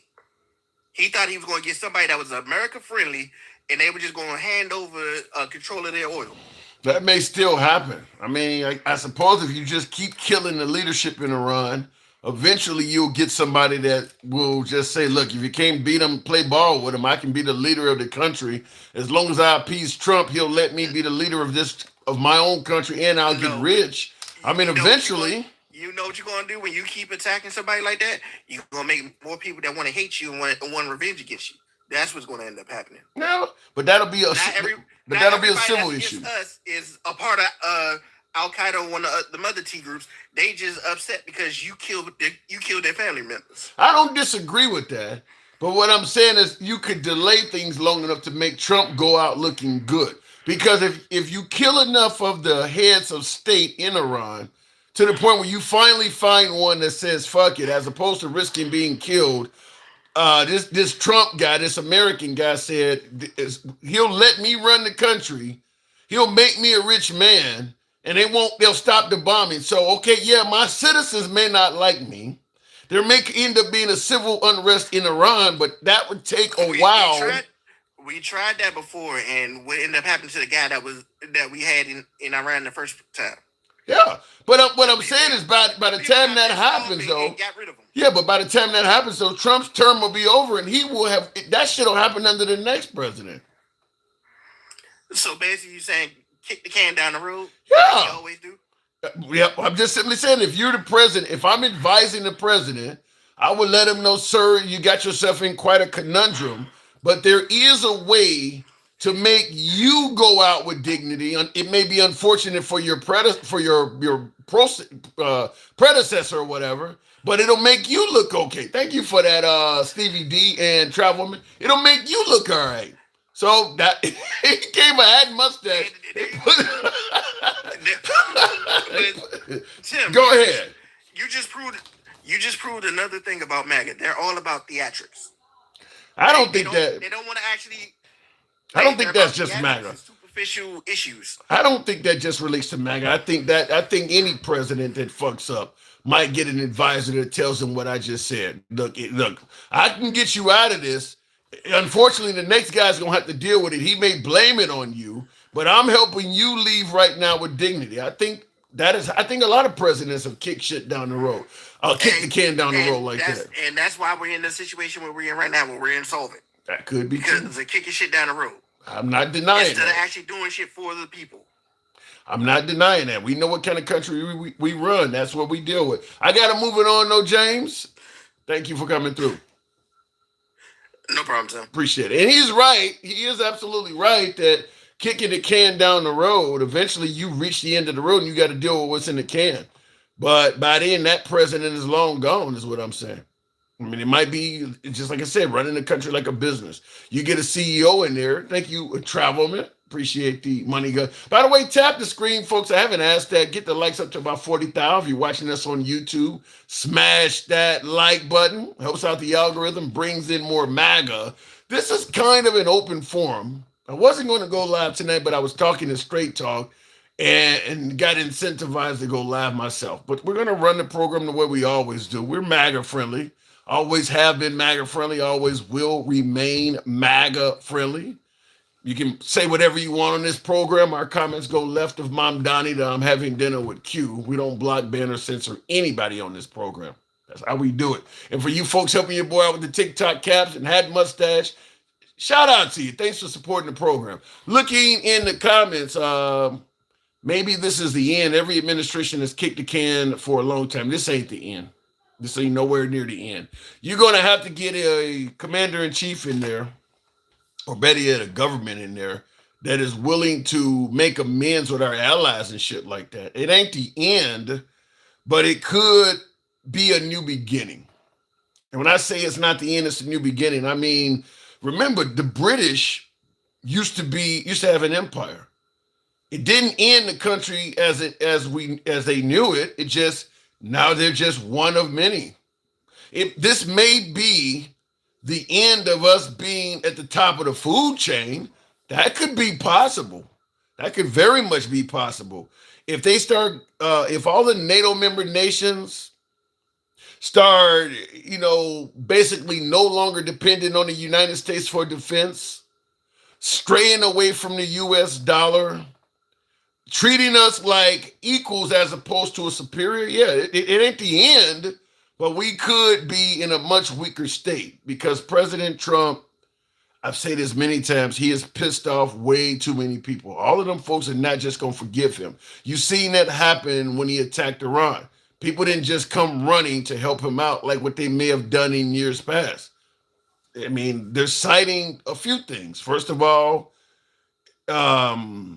You didn't tell us you were going to attack Iran and get a consensus from us, but now you want us to help you out now that you're in it and over your head. You treated us like shit before you attacked Iran, so it ain't like we wanted to help you to begin with. And then, of course, you threatened to take a NATO member nation while treating us like shit, that being Greenland. There just was not a lot of incentive to run to his rescue. I mean, I think before we continue on, I've played this before, and I absolutely think it applies now. For that. This is the Coming only from jacket that has what is his name? Steve Harvey.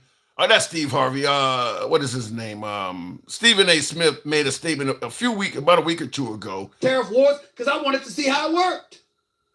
I'm trying to see if I can Up find 2.23 trillion. This is an issue. Food is an issue. Pay. No, I'm not gonna find it. But what he basically said is he was doing an imitation of Trump, and he said, "This is me doing Trump," and he said something to the nature of, "You ain't shit. You're never gonna be shit, but I need your help." And it just don't work like that. These are world leaders. These people got millions of folks that look up to them. If they all let Trump talk to them like shit in front of their own constituents, voters, and countrymen, and then they go run into his aid, then they look like pussies to their own people. And if you look in the comment section of Starmer or the prime minister of these countries, look in the comment section of some of their videos. That's exactly what you see is their own citizens calling them pussies. They're already doing it. MAGA is under deep mind control. Damn. He says, deluded, says Matthew. You believe MAGA's under deep mind control. I don't know if I would totally say that because in just the last week, and this has been a really bad week for Trump by any stretch of the imagination. The week has been so bad for Trump that folks are suggesting that Melania brought up Epstein to divert people from the war. Now, normally you want to divert people from Epstein. There are folks who suggest that Melania Trump went on there talking about Epstein to divert people from how bad the war is going. But this has been a really bad week for President Trump. In addition to Iran proving that we don't have to open up the strait, you can threaten to end our civilization and we ain't gonna flinch. And seeing most of the top conservative commentators all over the internet in one single week essentially say Trump needs to step down. I mean, I mentioned Alex Jones saying they need to invoke the 25th Amendment and get rid of him. Candace Owens made it sound like he was just like Biden, like demented and something's wrong with grandpa, I think she said, or something like that. You heard Megyn Kelly suggested, why can't we just have him act like a regular fucking person and indicating that she was tired of all this, he's playing chess and all that. She was like, get the fuck out of here with that bullshit. And then, of course, Tucker Carlson is also sounding like Alex Jones, saying we need this guy to be gone. In 1 week, all of that happened in a week for Trump. Not a good week by any stretch of the imagination, no matter how you look at it. Trump has not had a good week at all. Travelman, good evening. Welcome to the program. Last several months has been a huge loss of Trump. Yeah, but this has been particularly bad. This has been particularly bad. Now, I don't think there's any, because look, you could spin the tariffs in Trump's favor. There's things you could spin, and I've done some of it. I'm giving Trump credit for something. This last week, there's nothing in there you can spin in Trump's favor. Travelman, good evening. What's up, Tim? Not much at all. I'm going to ask you the same question I asked my last guest. Is there any way at all that we can end this conflict in a manner that comes out where Trump looks like he's done good by the United States and accomplished it? Is there any way for him to come out of this looking good? No. Can we get any kind of win in this whatsoever? It's going to be difficult because they fucked up from the beginning. Fucked up how? Fucked up in what way? So they basically gave Iran more power and leverage than what they had before. And so now basically he started, for lack of a better word, he basically started a shit show, you know? And based on his actions, first of all, he got the United States jacked up with gas and everything is jacked up because of that. And then he got the European countries, they're jacked up. Yeah. They get a lot of oil and stuff. And then to top it off, he got the freaking Middle East. At one point, they were ablaze, but now their infrastructure is damaged. And I think it's one of them, I forget which country it is, it might have been Qatar or one of them, UAE. One of their, I think it's an LNG facility. And they say it's going to take 3 to 5 years to get that thing repaired and get it back to full. Is there any way for him to convince the world that this is Iran's fault and not ours? I mean, because those places you're talking about that have been bombed, they were bombed by Iran. So is there any way to convince the world that your higher gas prices are due to Iran? They're the ones that closed the strait. They're the ones that are bombing all of the refineries and things like that. Is there a way to spin it in that manner? No. Because people, you know what? Trump is of the firm belief, and his minions kind of follow that. But he's of the firm belief that if you keep repeating something, eventually it'll get traction, and people will start believing it. And so that's kind of where we're at now. That has worked. That has worked in the past. That's why. Yeah, that has worked in the past. But in the past, we didn't have 5 other countries damaged because of something that he did. Something that was done basically as convenience. We didn't have to do what we did. There's a reason the other presidents didn't go in there. Yeah. Well, the belief is that the other presidents didn't have the kahunas, and Trump did what needed to be done. But before you respond to that, Darkside Rider says he is right. Trump ain't shit. And he says also in choke mouth commerce, talking about straight talk commerce ain't shit either. And he's never going to be shit, living in denial. He obviously does not like straight talk. I don't know. I mean, Trump ain't shit is kind of harsh. Go ahead. So just let me tell you some of the things that they've done. And they did it. And before we went in there, Iran told the people, if you attack us, then based on what you do, we're going to attack the other Gulf states. They told them that. Yeah. So this is the thing with Trump and the Republicans. Like the Democrats tell them, if you send that bill up here, it's DOA, the way in the format that is in now. They'll pass the damn bill anyway and send it up there. And then they wonder, they didn't vote on it or it didn't pass. They told you before you sent it up there. But if you do something and somebody tell you what the result is going to be before you do it, and it's negative, and you do it anyway, that's on you. That's on you, yeah. So they told them. So right now, who was that? Qatar. 17% of their LNG capacity is offline. Wow. Repairs 3 to 5 years. They losing $20 billion a year. Yeah, what did they get hit with? I mean, Iran fucked it up that much? They hit them a couple of times with drones and missiles and stuff. Kuwait got fires at 2 refineries. Okay, so they having problems. Saudi Arabia, the East-West pipeline, which is the main pipeline that they have to use when the Strait of Hormuz was locked down, they hit that. So now they having problems with that. See, this is all crazy shit. This is also they got a fire at 2 of the refineries. They got a fire at the refinery, and they got a fire at the gas field. This is what our attack on Iran. This is the result of it. This is also a lot of shit that they're not. Now, how's the price of a barrel of oil going to go down based on this? Well, okay. What about what we have here? What about what we have here? Because we have our own reserves. Trump tries to make it sound like we're energy independent. Do we have enough to first of all, can our stuff be refined and used? But do we have enough here where we don't have to depend on this shit?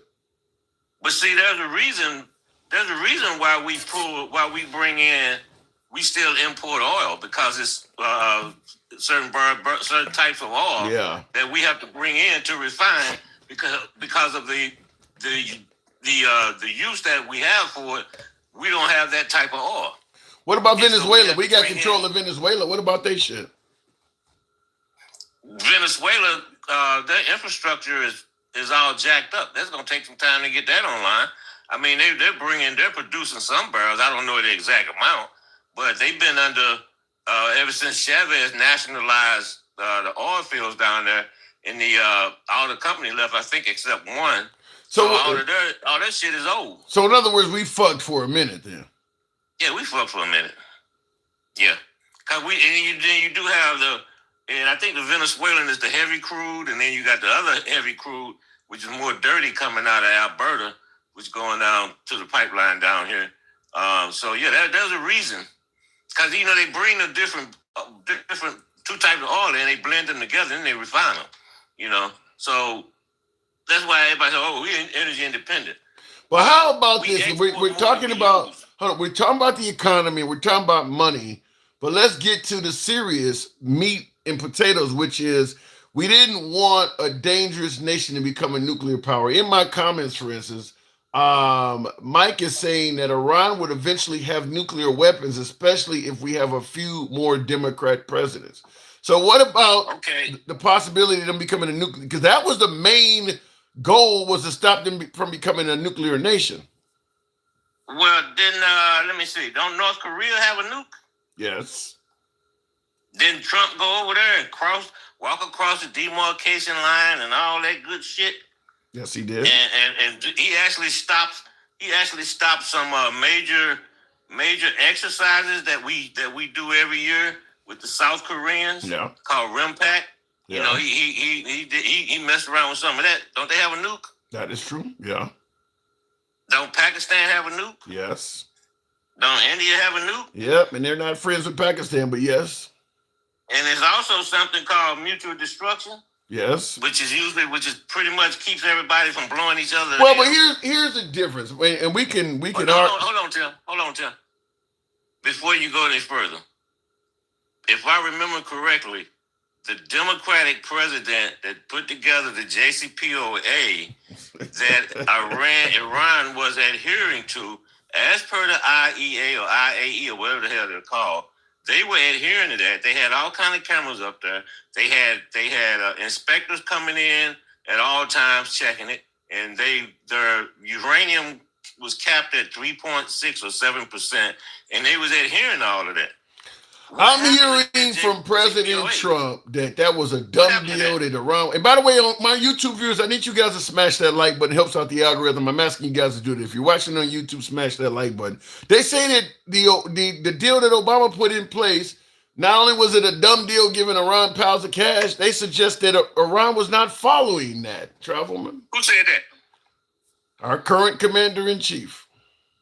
He's a pathological liar, though. He can say something, but then go and look at what the IAE said. And Obama wasn't the only one that put that deal together. It was also 11 other countries, including China, Russia, the UK, France. Those were also the signatories. And don't forget, when Trump came in and pulled us out of the JCPOA, Iran continued to abide by it, I think, until we took out Soleimani. And then once we took him out, that's when they said, okay, that's it, we're done. And they came out of, and that's when they started enriching the uranium up to the 60% of where they're at now. So then let me ask you this way.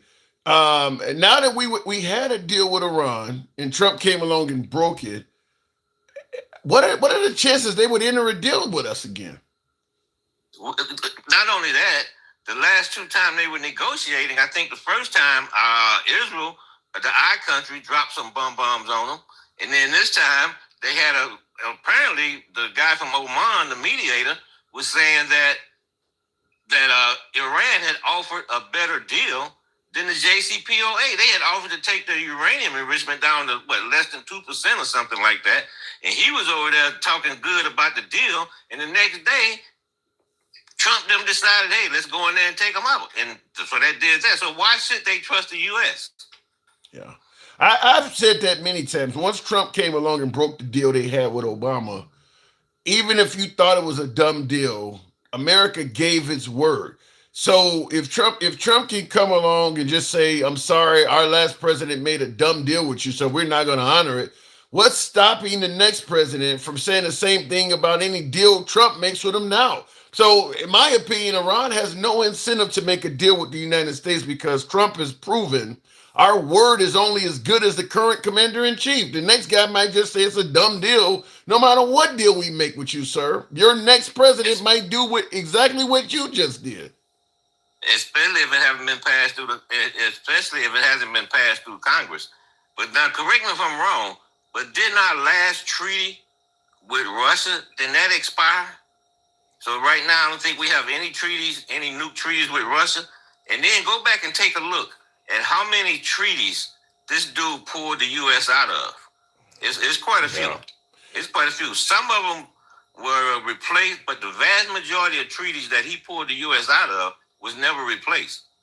You know, so he JCPOA, he pulled out that, what, in 2018? I think it was. The Obama did, yeah. 2018. And we've been in there now. He's been in there since January 2025, and nothing was done. It's the same thing. They've had control of the House, the Senate, and the Supreme Court since January of 2025. Have you seen any inkling of an immigration bill? No. You don't need one. He's doing everything by executive order, so you're not going to see a lot of bills from Trump at all. Congress has pretty much decided to step aside and just say he's worthy enough to run our great nation by executive order, and that's what he's doing. He's just now none of that stuff is codified, so the next guy can come along and throw it all out. Yep, exactly, because Congress have been denutted. They're eunuchs, so they have pretty much capitulated to Trump. And now this is why they're freaking out, because they're worried to death about November. They worried to death about November. They really worried. They pretty much know that they're probably going to lose the House, but they're really worried because if they lose the Senate, that affects the Supreme Court. Well, I mean, okay, if Alito and Thomas bow out before Trump leaves and allows Trump to pick two other folks, the Supreme Court's still going to stay heavily favored to the right for quite a while. I mean, even if the Democrats do win. If they don't leave before November, yeah, then the Democrats are being, if the Democrats get control of the Senate, they're going to do the same thing to the Republicans that Mitch McConnell did to them. Well, they're not going to let anybody get in that seat. Well, here's something that is in favor for the Republican Party. Even if they get their asses kicked in the midterms, let's say they lose the House and the Senate, they still have 2 months to rule before the winning Democrat Party gets sworn in and inaugurated in January. So that would be the time to get Alito and Clarence Thomas to step down to prevent the Democrats from putting some. You could get them to step down in those 2 months between November and January, and then Trump could put in 2 younger replacements, not to mention all kinds of other crazy-ass laws they may pass in that time, but you can do a lot in 2 months. Yeah, but basically there'll be a lame duck. He can probably get it done, but I would. They're not a lame duck. He's not a lame duck until January. So if he loses in November, he still has 2 months, knowing he's about to be a lame duck, to start getting prepared for what the Democrats about to do. Yeah, but once again, though, I don't know how they would do it, but I'm quite sure they'll pull out every kind of Robert's Rules of Order, legislative stuff they could pull out to try to delay it as much as possible. They could slow down through the investigation that they have to go through. Because one thing about politicians now, they might do stupid shit sometimes, but they're not dumb. And they do take a look at what happened previously. And so they know that, just like we talking, they know for a fact, if they take over the House and the Senate, there's a possibility that this dude could try to, one of the judges might leave and he'd be able to put somebody in there. They're looking at that, and I'm quite sure they probably got some kind of plan. Whether it work or not, I don't know. I know Clarence Thomas would step down. If Trump asked Clarence Thomas to step down, Clarence Thomas likes gifts. We know that. I think Oh yeah, Clarence, I think him and Alito was like 75, 76 years old. I think yeah. they would do it for the Yeah, sake of the we country. gave him an RV. He probably be out the door. Yeah. An RV up. He gave him an RV. And Trump would have no problem getting Elon Musk to send an RV to his crib. So Exactly. Hey Tim. Yeah. Hey Tim. Before you go, before I roll out, I got a question. So they're over there in what are they at? Pakistan doing the Islamabad, whatever it's called. Yeah. Okay. 25% of foreign service officers have left the State Department. 25%. Wow. Yep. 18% of State Department employees have left. The Iran desk, they shut it down and folded it into the desk with the Iraqis. So that's one group of people handling that. So it's been pretty much wiped out. So basically, we have a real estate developer, and we have another guy over there that owns a building that the address is 666. And they're the ones negotiating for us. Where are the professionals? And when I say professionals, I'm talking about the people with the institutional knowledge. Where are they? And is what we're saying the reason that Russia and China and now Iran has basically been beating the hell out of us because we have amateurs trying to do foreign policy and they have professionals. I mean, that's what we hired. I mean, we put in a president that wants loyalty over resume. I mean, what's on your resume matters less than whether or not you'll be loyal to him. So, I mean, where the experts are, I mean, that ain't what he sought. He sought out folks that would be loyal. Because Kristi Noem didn't have the experience to do what she was doing. It was just all about whether you'll be loyal or not. So that's the trade-off. Since you bring that up, so you know I live outside of DC, and I have most of my buddies are all retired military. One of them, travel with Cheney and stuff, and he's high up. Well, he was high up at FEMA, right?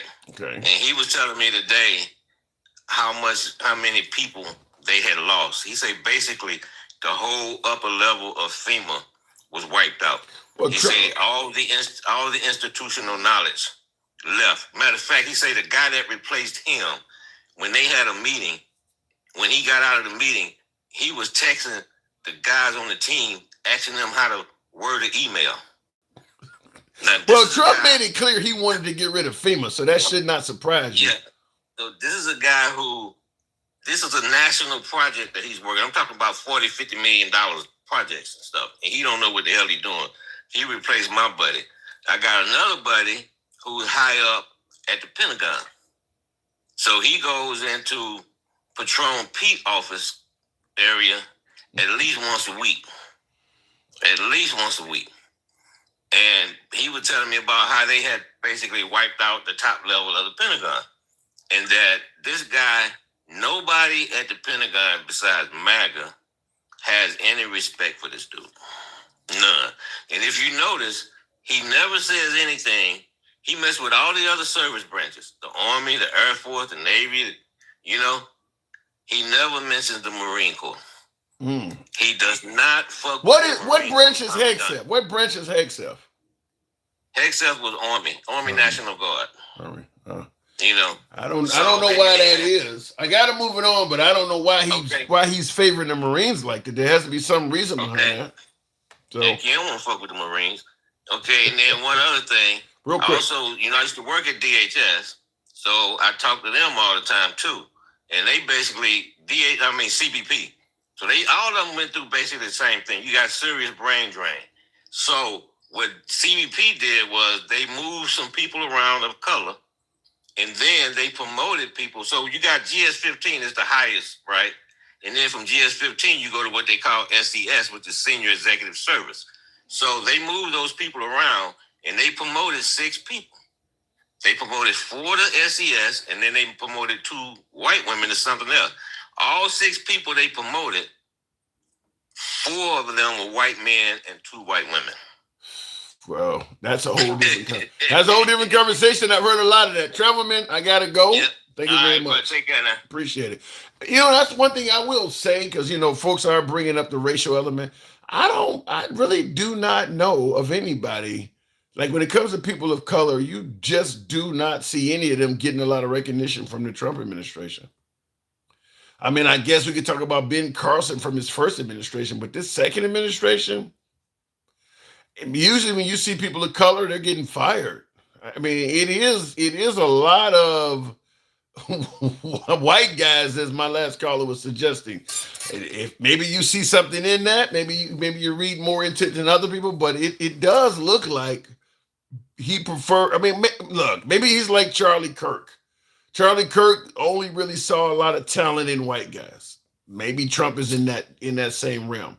And shout out to the black man that just went up to the moon in Artemis. He had I seen all over the social media pages, folks suggesting that Charlie Kirk hasn't said anything negative about a black astronaut, and that's shocking. Like, which we obviously know why he hasn't said anything negative about the guy. But yeah, it just the Trump administration to find talent in just white guys. You don't see them promoting any people of color. And like right now, with this immigrant, I think some of you folks may have seen the Haitian immigrant that was allegedly here illegally, killing what apparently is his lover, spouse, girlfriend, or something with a hammer. So it's a domestic violence issue, but they're posting it and saying that the guy came in the country illegally under Biden, and now he don't kill the woman with a hammer. Therefore, Biden has blood on his hands. I'm just going to say, go figure. I don't like. Here's one thing I don't like, and I'm totally a fan of getting people out of the country that should not be here legally. I don't want illegal immigrants in the country that are violent. I'm with deporting them. What I'm not with is just painting them all as bad people. I mean, like, anytime you hear the right talking about an illegal immigrant, the story is negative. There are illegal immigrants that have went in burning houses and dragged somebody out. You can't find one that saved somebody's cat and pulled it out of a tree. All your illegal immigrant stories are negative.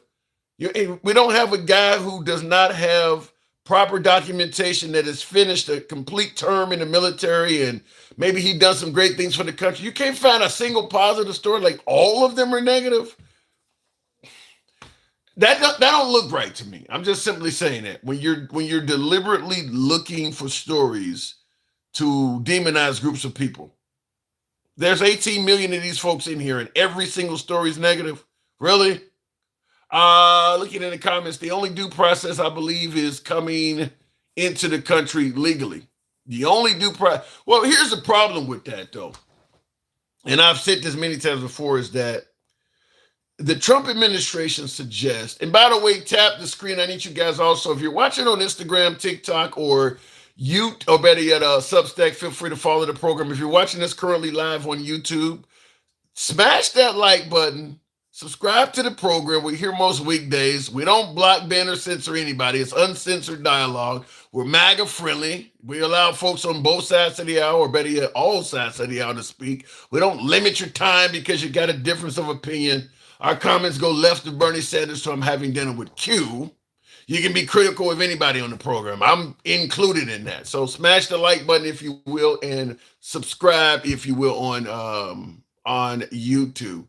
But, the MAGA side of the aisle, the current administration, we're not against illegal immigrants. We just want you to come in the right way. You hear that all the time. That ain't true. That is flat out false. That they're not against immigrants, and they're okay as long as you come in the right way. There are so many folks that have been deported and referred to as an illegal immigrant that was not here illegally until Trump became president and changed the law, and now they suddenly became illegal. So the person was doing everything the right ass, everything that MAGA asked. Come in the right way, go through the process like everybody else. They were doing all of that. Trump became president and literally stopped them in the middle of the process, turned them into an illegal immigrant, and then either hunted them down and deported them or picked them right out of their courtrooms. So the way things are going, you do look like you're anti-immigrant. If you're deporting somebody from a courtroom, illegal immigrants ain't hanging around fucking courtrooms. If you're deporting people from court, you're obviously taking and kicking out legal people who were here doing it the right way. Fact is, if you want to immigrate to a country, it's obviously not an overnight process. It's costly, it's involved. I say this all the time because I'm somebody who did it myself when I migrated to Australia. I had to get fingerprints from Cook County in Chicago. Well, first, I had to get them from the city of Chicago, Cook County, state of Illinois, the FBI, and then I had to also send my fingerprints to Interpol to make sure I had no international warrants. What else did they do? They made me go through medical exams and shit like that, take blood tests, make sure you weren't bringing in any diseases. They went through a lot of shit, not to mention all the money it cost me. All of that stuff. And I was going through the process, doing it the legal way. It takes months. Sometimes it can take years to get residency in the country.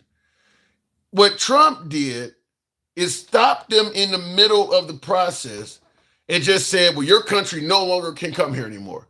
So it doesn't matter how many tests you've done or how many things you've cleared or how much money you've paid at this point. We no longer are going to give you the opportunity to stay here. You got to go home. So a lot of folks who were here legally going through the process suddenly got deported. It was folks like that.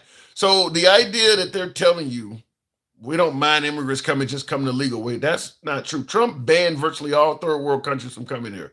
There's a lot of people that were here from third world countries that were in the process of trying to get residency. And now they're gone.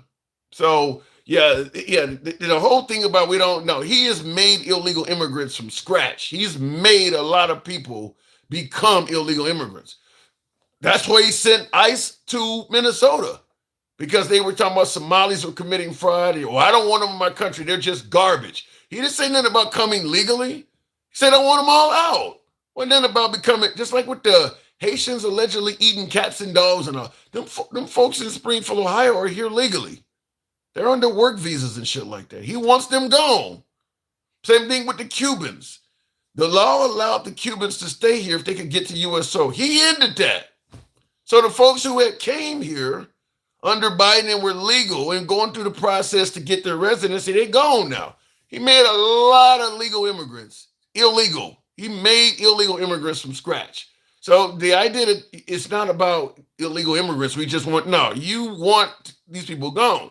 You want people here who are here legally to get out of the country as well. Going back to the box, we'll go to, I think it says Dark Shadow or something like that. Mr. Wise Guy, people say that all the time. What do they say? By the time the American people realize what has happened, it will be too late. What has happened, though? Dark, good evening. Dark Shadow, what does that say? Dark Side or Dark Shadow? It's a Dark Shade 43. Dark Shade. I mixed the 4 and a 3 with the A and the E, I believe. Fair enough. So what brings you to the program? What am I getting wrong? Oh, no, you're not getting anything wrong. I like your content. Thank you. Thank you very much. I pretty much very libertarian, I try to listen to all sides. Who'd you vote for? Who'd you vote for in 2024? I actually didn't vote at all. 2020. Nope. 2016. Yep. I have not voted. I was underage when I was in 2016. But you haven't voted in any national election since you became an adult. No. I mean, if I'm being honest, I think a lot of that stuff is kind of it's pretty much a waste of time because, lobbyists pretty much control everything. Well, I don't want you to waste our time. So what brought you up here then? If you're not voting, people say if you don't vote, you really can't complain. Yeah, I mean, that's true. I just really haven't had the time to actually go do it. I usually was always working or... You know the election is coming up years ahead of time. What do you mean you don't have the time? You didn't plan for this? You know it's coming up. Yeah, you're true on that. Do you believe it's your civic duty to vote? Yes. Are you happy with the current president we have now?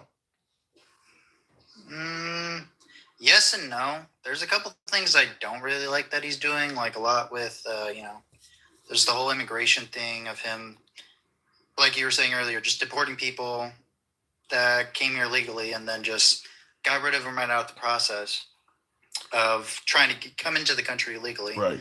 But there's also a couple things I do like. I liked how he did when he signed the bipartisan bill of the Second Chance Act. I really like that. Explain what you like about the Second Chance Act. Because the reason why I'm asking you, the reason why I'm asking you this is because there's not a lot about Trump that's bipartisan. So that's an eye raiser. When you said I like the fact that he did something that's bipartisan. It ain't a lot of bipartisan in Trump's past. So explain what you like about the Second Chance Act. From what essentially it's to help convicts that are coming out of prison that were imprisoned for nonviolent crimes, like say like drugs and stuff like that, to essentially get a way for them to get their record expunged so they can actually become productive members of now. society. That's all Trump 1.0. That's all Trump 1.0. What about this second term?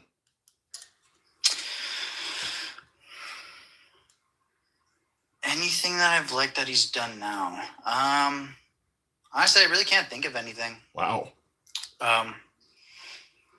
If you had to vote, I know you didn't vote. If you had to vote and you could go back in a DeLorean to 2024, you had to pick between Kamala Harris and Trump, and you had to make a decision between one of those two being a libertarian, who would you vote for?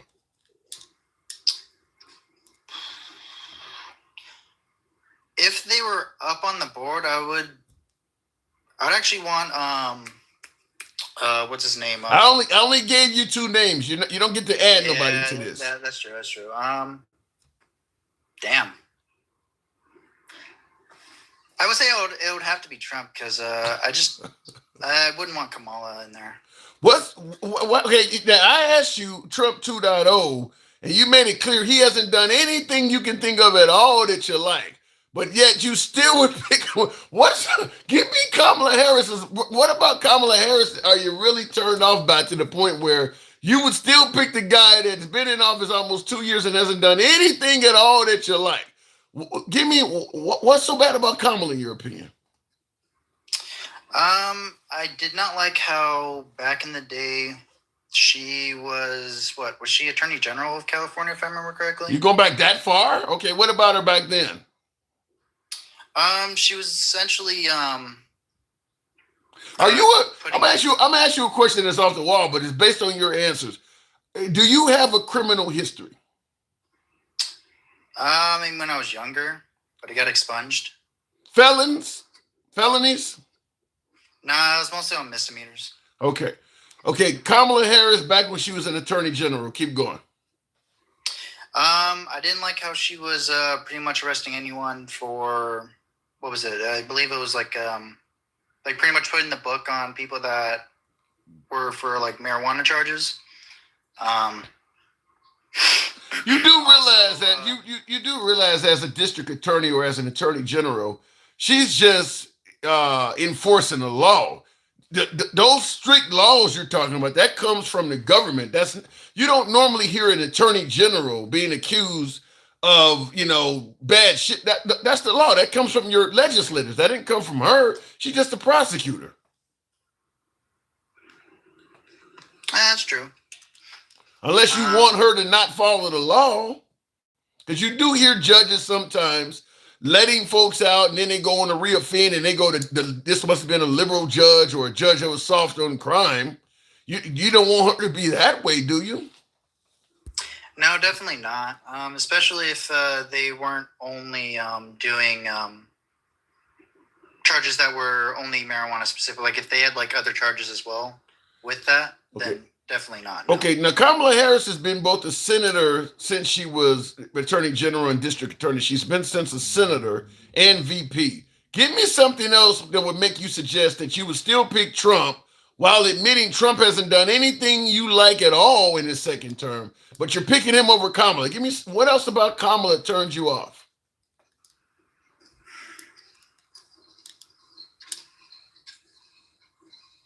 Take your time. In the comments, hang on, while you're taking your time on it, Dark Side Rider says, Tim, now is the time to tap in the Jedi mind trick and try to lure him out. Is there anything that you can get from this guy? I'm trying to do that now, Dark Side. I'm working on it. Go ahead, Tara. Go ahead. Anything, give me Kamala Harris. What is leading you to still pick Trump, despite admitting he's done nothing you can think of that you like, to pick him over Kamala Harris? Go.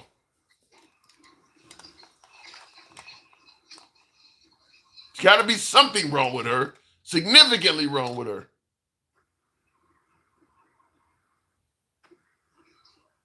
Did I lose you? No, I can't think of it at the top of my head now. So why are you picking her? Why are you picking Trump then?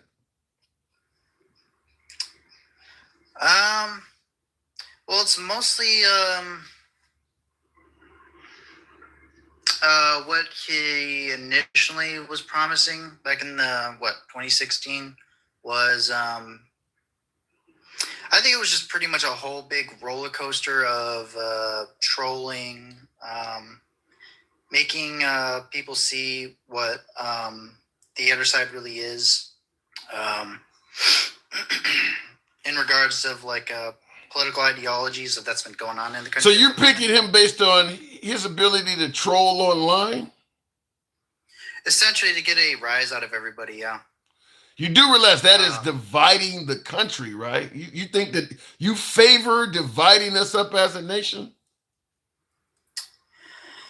No, because I think that from what we see online, it's not the whole country that's being divided. It's only these two groups that have been going at each other's necks for since 2016, which is the far left and the far right. They've been fighting each other constantly, doing all these protests, and it's mostly the moderate people looking at both sides and being like, what the hell is going on? Okay, while I disagree strongly that it's only the far left and the far right, I would even if what you're saying is true, that's still going to be tens of millions of people, Dark Side. I mean, that's millions of people still.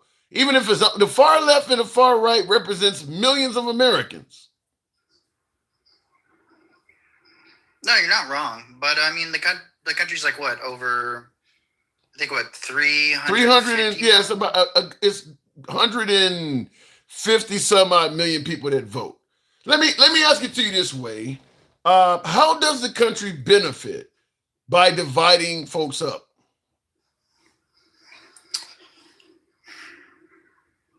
I think it shows people what both sides really are like and what their actually ideologies are, and actually makes them, I wouldn't say coherent, but actually like shows them like what their political beliefs are. And we benefit from that? I think so, because if someone on the far right is like saying some crazy outlandish shit, the moderate conservatives be like, okay, well, I don't really agree with that. Maybe I agree with the other side on issues, and then maybe people on the far left showing the moderate liberals how crazy they are. They start switching their opinions over to the other side and then try to find some common ground in between that. What about the more common things we seek to improve, like the economy? I mean, you're talking about revealing the antics of the far right or the far left. What about the price of gas or kitchen table issues? Like, can I afford to pay for my groceries?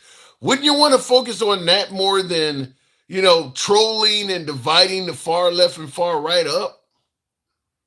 Oh, for sure. I don't know what exactly all of President Trump's executive orders have all been.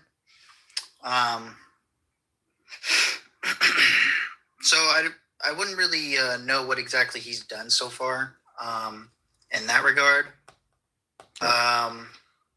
But you do know you would pick him over Kamala Harris if you had to. I'll be honest, yes, I would. Okay, all right. If I can give you a better concrete reason, I'd be able to tell you, but I can't think of it at the top of my head at this moment. I got some folks in my audience, and you can let me know if they're right or wrong in this. I got folks in my audience suggesting that part of the reason may be that she's a female or she's a person of color. What say you? I could see that as a reason for people not voting for her. Yeah, we're talking about Sure. you. We're not talking about people. We're talking about you. Oh, me. Oh, I don't care what color you are or what gender. your political ideologies are. If I just don't feel like a right vibe with you, I'm not going to mess with you. Okay. So you don't mind having a woman as commander in chief? No, I don't. You don't I mind? think it'd be pretty cool. Like like when Japan did when they elected I forget her name, but when they elected her as prime minister, I thought that was pretty cool. All right. Like I said, I was just asking because I'm when you said you didn't see anything Trump has done so far that you can think of that you like, yet you would still pick him over Kamala Harris. And then I asked you, well, what did Kamala Harris do to turn you off? You didn't seem to have anything really to throw out. I mean, she should, if you're going to say that much negative about Trump, but you would still pick him over Kamala Harris, you should have all sorts of bad shit you can throw out there that Kamala Harris did to make her even worse than a guy you haven't seen anything you like out of him. You didn't really have much on Kamala Harris. So that's why it seemed kind of weird there. No, that's understandable. I mean, like, I know in the past I had a bunch of reasons, but I just can't think of them at the moment. I would have to redo my. Do you think do you think the economy will be in the state it's in now if we had Kamala Harris, or worse? I think it honestly would have been the same because of the past administration. Because I believe like the problems of the past administration always fall onto the next one. So like in 2016, like the economy was doing great, and then it went into Biden. The economy was still doing great, and then the economy was starting to go down, and then it switched to Trump. The economy was doing. You're saying the economy was doing. In 2016, right after Obama, Trump took over. Biden didn't become president until 4 years later. So you're saying 2016 and Biden didn't become president until until January 2021 is when he was sworn in. So you're holding Biden accountable for something that happened 5 years before he became president. I'm not necessarily what I'm saying is that the past administrations are what make the next generations. Okay. So in other words, Trump's first. Okay, so in other words, because Trump had a good economy during his first term, what you're saying is that was Obama's economy that he was doing well with. Yeah, I would say so. So has he ever done anything other than the act that did not charge people with marijuana? What else has he done that you favor, even in his first term? Let's see, because I know in his first term he talked about, like I see in the back there, like no wars. That's what I really liked about. Realizing that now, we're in a war right now. Do you think we'd be in a war if Kamala Harris was at the helm? Honestly, wouldn't know. I probably think we probably wouldn't. So we probably wouldn't be in a war. According to you, the economy probably wouldn't be any worse than it is now. Yet you're still picking the guy that got us in the war and did not improve the economy. I'm still baffled how Trump is getting a win on this. I'm not saying he's winning. I'm saying you're picking him over Kamala Harris while admitting he's actually doing worse even by your own estimates. By your own estimates, we wouldn't be in war under Kamala Harris and the economy wouldn't be any worse.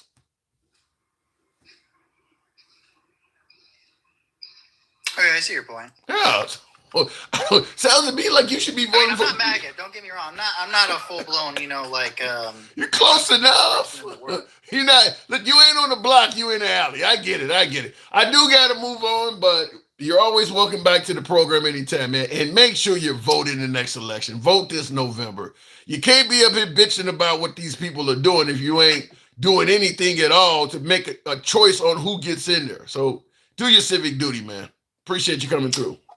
Hey, no problem. You have a good one. You too. All right, moving on with the program. Tap the screen.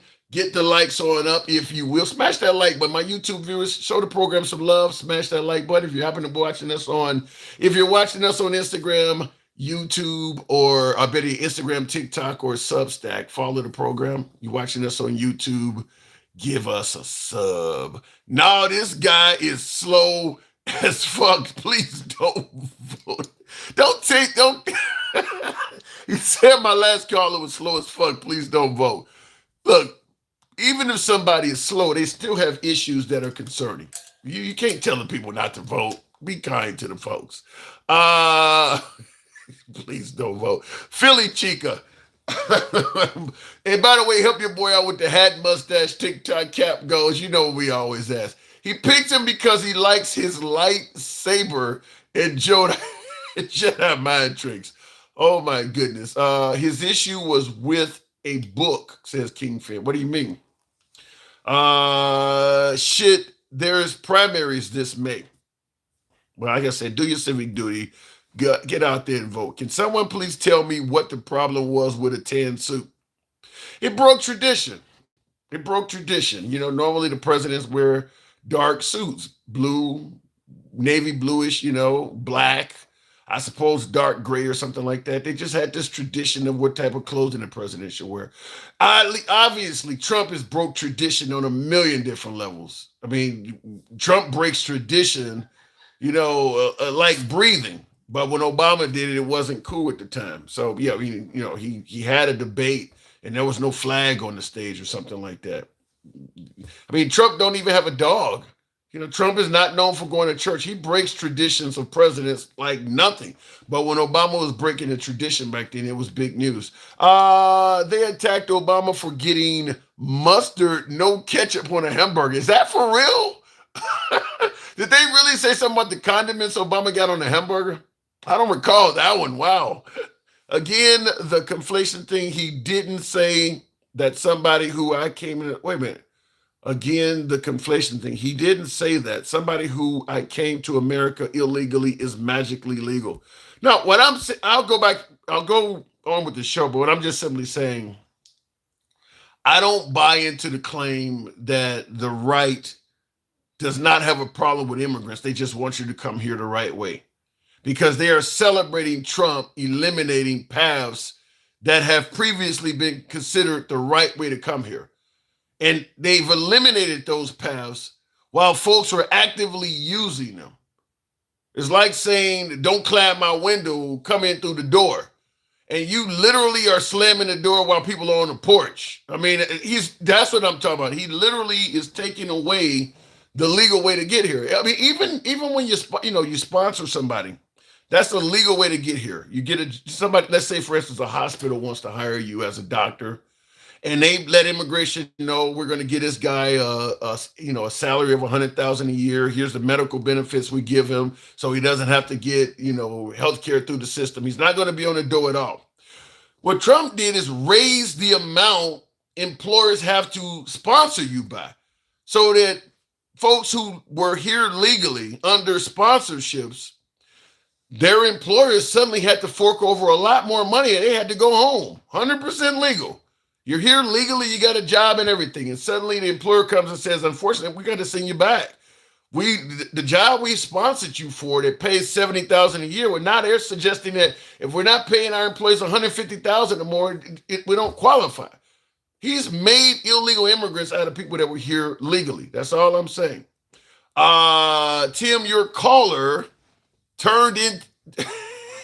Turk said, right, it says, Tim, your caller turned into a meatball. I don't think he doesn't know what to really do. I think he's just rolling down a hill, just collecting nasty crap on the road. Yikes. I'm going to plead no contest to that statement. We're closing the windows and the cracks that they are coming through. They are going around the door. No, you're closing. Look, if you say folks from third world countries are banned, that means there is no legal way for them to get here whatsoever. For those countries, and that's a host of countries, Trump has made it off limits now for a whole lot of countries to come here. There is no legal way for them to come here whatsoever. That's about as anti-immigrant as you can get. There are tons of countries now since Trump became president that there is no longer any legal pathway to come here whatsoever. He completely stopped it. Like I said, he's making illegal immigrants out of people who are here legally. So if you were from one of those countries and you were on U.S. soil going through the process, like I mentioned when I migrated, they're running background checks on you, or they're waiting for your medical exam. Well, we got to advise you. The current administration has now passed a law that we cannot accept anybody from your country. So, we got to detain you, and you will be given an opportunity to either fly yourself home, or we'll detain you until we can do it at the time available. But you can't stay anymore. People who were here legally. He's made illegal immigrants out of legal migrants. That's the point I'm making.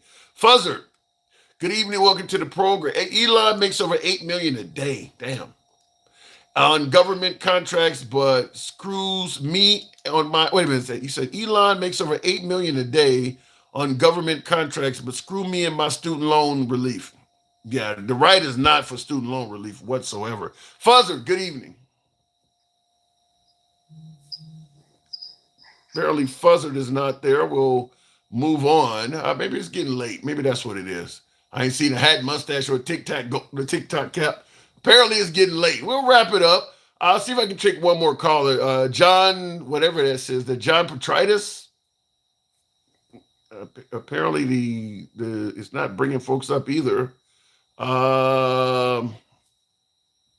They attacked Obama for I didn't hear about the Obama with mustard thing. And thank you, Alter Ego. Trump MAGA ain't shit, says Mr. G.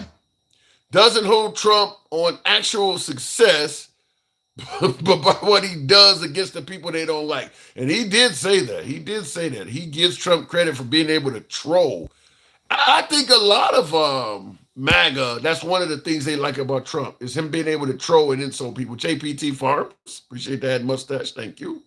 I really think that's what one of Trump's biggest selling points is. It's making liberals cry. I've said it, that I think MAGA lives off a steady diet of liberal tears. Even though he's not necessarily doing things that is benefiting their lives directly, they enjoy him tearing apart their adversaries. So even if the economy is not strong and that other shit, they'll give him credit because at least the liberals are in tears. I actually do believe that. Trolling versus leadership says, yeah, well, I'm just telling you. I think they really like seeing Trump go after their perceived adversaries. Alter Ego and Lisa appreciate the support. Hate is expensive, says Lisa. True. Not only is it expensive to the Republican Party, it's expensive to the United States because him going after NATO and Canada and all this other stuff, we're going to be paying for that stuff for a while. Long after Trump is gone, we have revealed a weakness in our country to the world. I also submit to you, we've revealed some weaknesses when it comes to the war as well. Remember when Russia first attacked the Ukraine? If folks thought it would be a slaughter because Russia is this huge superpower, Ukraine's a small country with a small military.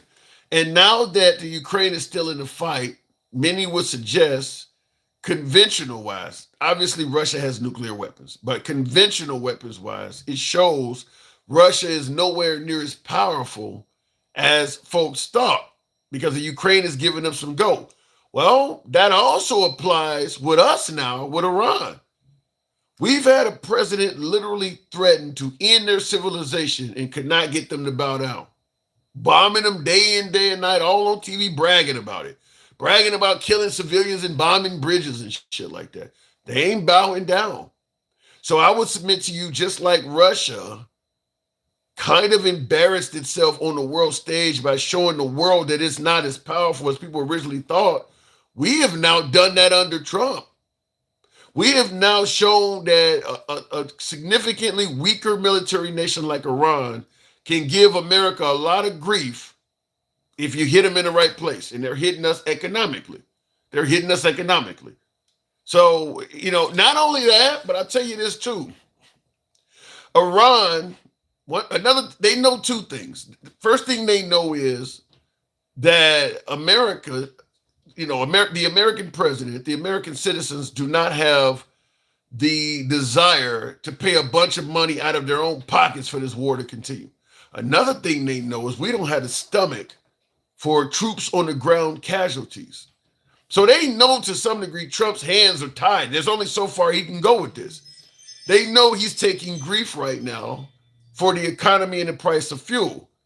And they also know that his own countrymen do not support him putting troops on the ground and getting high casualties. They've exposed weaknesses in the United States. The whole world knows. I believe the whole world knows that there's a lot of Americans that are not behind this war. Trump does not have the support of most of his own countrymen. There's a whole lot of Republicans, like I'll draw the line at troops on the ground, a whole lot of Republicans that don't favor it. So the Iranians know that. They know that. So they know Trump is at a weakened state. For the most part, Trump's powers stop at air raids. That's it. That's it. Once he starts putting troops on the ground, you're going to see a whole lot more dissension from the Republicans in MAGA. It's going to get a lot worse once he does that. Once we start hearing about 10, 15, 20 Americans dying every day, it's going to get you think the war is unpopular now. Wait till we start really losing some people. It's going to get worse. And they know that. They absolutely know that. And there's no way to put troops on the ground without that happening. So you're not going to open the strait from an air campaign. You can't do it from an air campaign alone. Iran knows that. They know we got to put troops on the ground. So I think his hands are kind of tied in that case. Much like the WWE fans know it's fake, but don't care. That's sad. That's really sad for something like that to be the case. And I can't totally disagree with you there, Mr. G. Gen X, fuck around and find out. Here's one of my favorite MAGA viewers. Good evening, Gen X. What's up, man? Why don't you give the people what they want? Kingpin is down there begging. He wants to be heard. He wants to hear. I didn't see him in there. I do see him now. I didn't see his name. He is so hungry for attention. We like King too. Anything to get up there. Oh my God. We like some King. But let me ask you though. I've been asking guests this. Is there any way we can get out of this Iranian war that in a manner that looks good for Trump? Yeah. Explain. Yeah, Trump needs to turn his back on Israel, fucking beat the shit out of Israel, tell them to go fuck themselves, pull out of fucking Lebanon, pull out of fucking Iraq, Iran, and let Israel fight their own fucking war.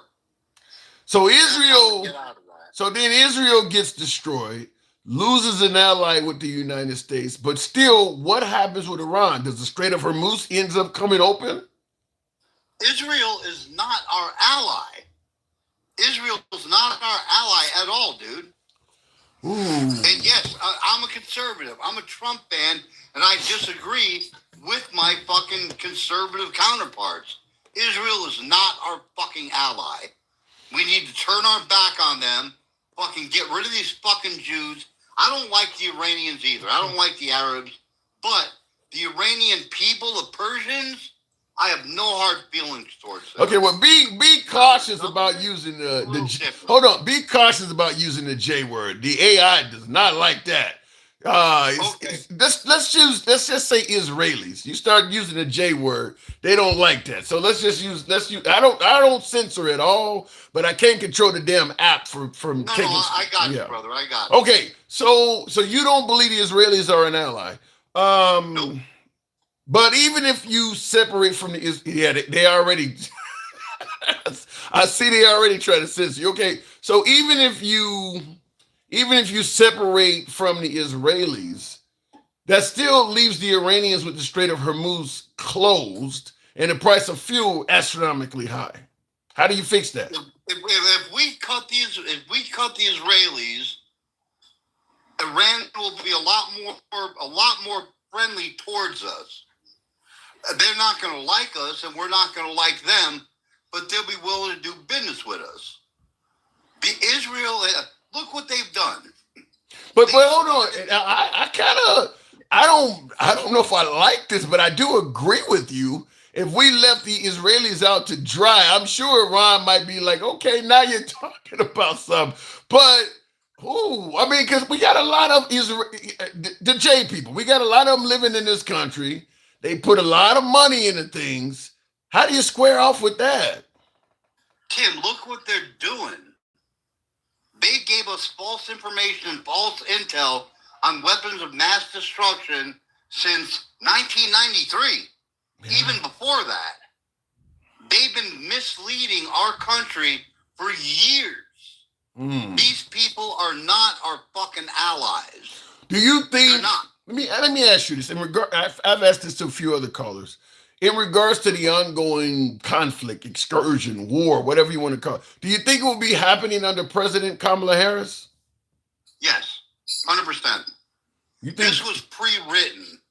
This was a pre-written thing that was going to happen, regardless if it was Trump, if it was Kamala, if it was whoever. How could you? Hold on. How the hell could you be about to say her name correctly, which is Kamala, and then deliberately correct it? It's not Kamala, it's Kamala, like a comma punctuation, comma LA, Kamala. You were about to say it right and then corrected it with the wrong. But anyway, so you believe she would have got us in the war too, huh? No, she wouldn't have got us in a war any more than Trump got us in a war. Israel got us into this war.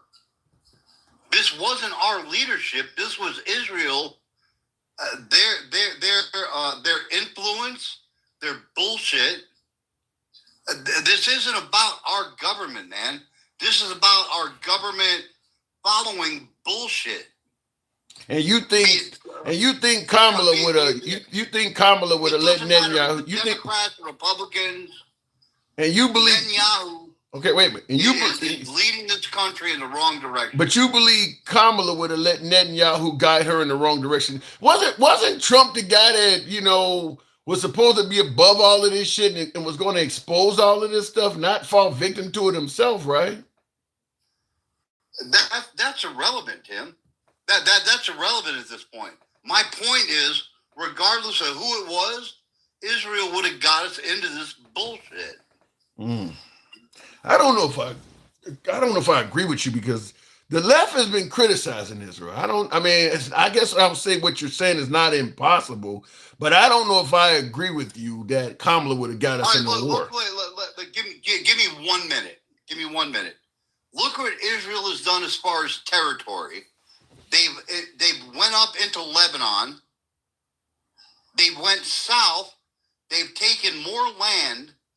Even when the ceasefire was called with Trump, they kept attacking. They said, "Oh, we didn't know there was a ceasefire." Bullshit, you didn't fucking know.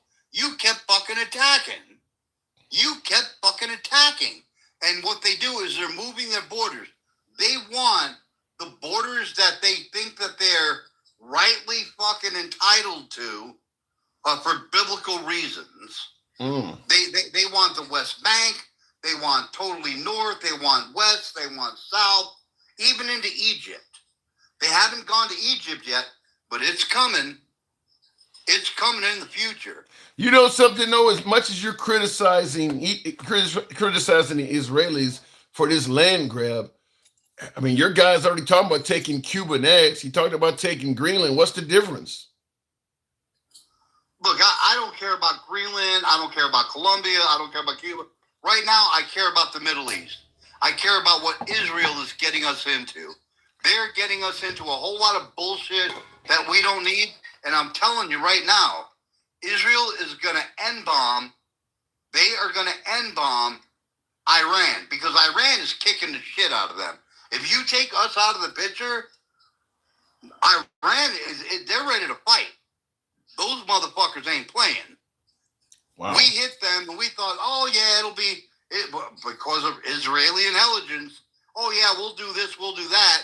And Israel and Iran opened a can of whoop. So based on what you're saying, though, because you're right, Netanyahu has been telling us that they're about to get a nuclear weapon back since the 90s, as you correctly point out. He's obviously told that to everybody from Bill Clinton, who was president at that time in the early 90s, followed by George W. Bush, followed by Barack Obama, Trump's first term, Biden's term. So he's told that to a host of presidents. Finally, he tells it to Trump, and Trump acts on it. So as opposed to folks suggesting that Trump had the bravery to do what other presidents have done, Sounds like you're saying he was more dumb enough to fall for what other presidents didn't fall for. Well, here's what Trump did. Here's what Trump did. Here's what Netanyahu did. Netanyahu played on Trump's fucking his feelings of grandeur. You're going to be this great president if you do this and you do that and help Israel through this. And they've got weapons of mass destruction, or they're going to have them, and this and that. And the Mossad said this, and the Mossad. None of that shit was verified by the CIA. But that's exactly what I'm saying is that he found a person that was willing to fall for something that the other presidents didn't fall for. I need you to hang on one second. I do got to step away. Unfortunately, nature's calling. I'll be right back. Hang on a second. Host the program and be kind to the guests. All right, people, we're gonna do jumping jacks. We're gonna do a healthy Tim vibe. So everybody get up. 1 and 2 and 3 and 4 and come on, Kingpin. Come on, Kingpin. Get your black ass up. 1 and 2 and 3 and 4 and 5 and 6 and deep breath. There we go. Now we all feel more healthy. You see? This is working out to be a win-win situation for all of us.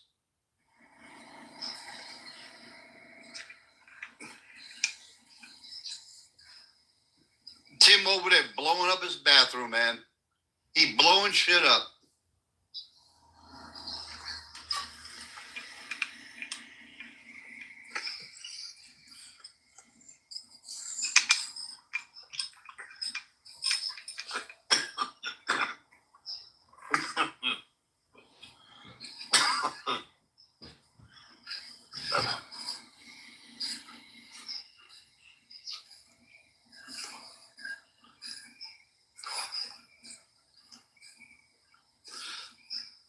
Anyone in the chat who disagrees with me on the Israel thing, tell me. Tell me I'm wrong about that. Israel started this shit. They're leading us in the wrong fucking direction. And all my friends, all my conservative friends, fight with me about it. I'm not stupid and I'm not blind. I see what they've been doing for a very, very long time.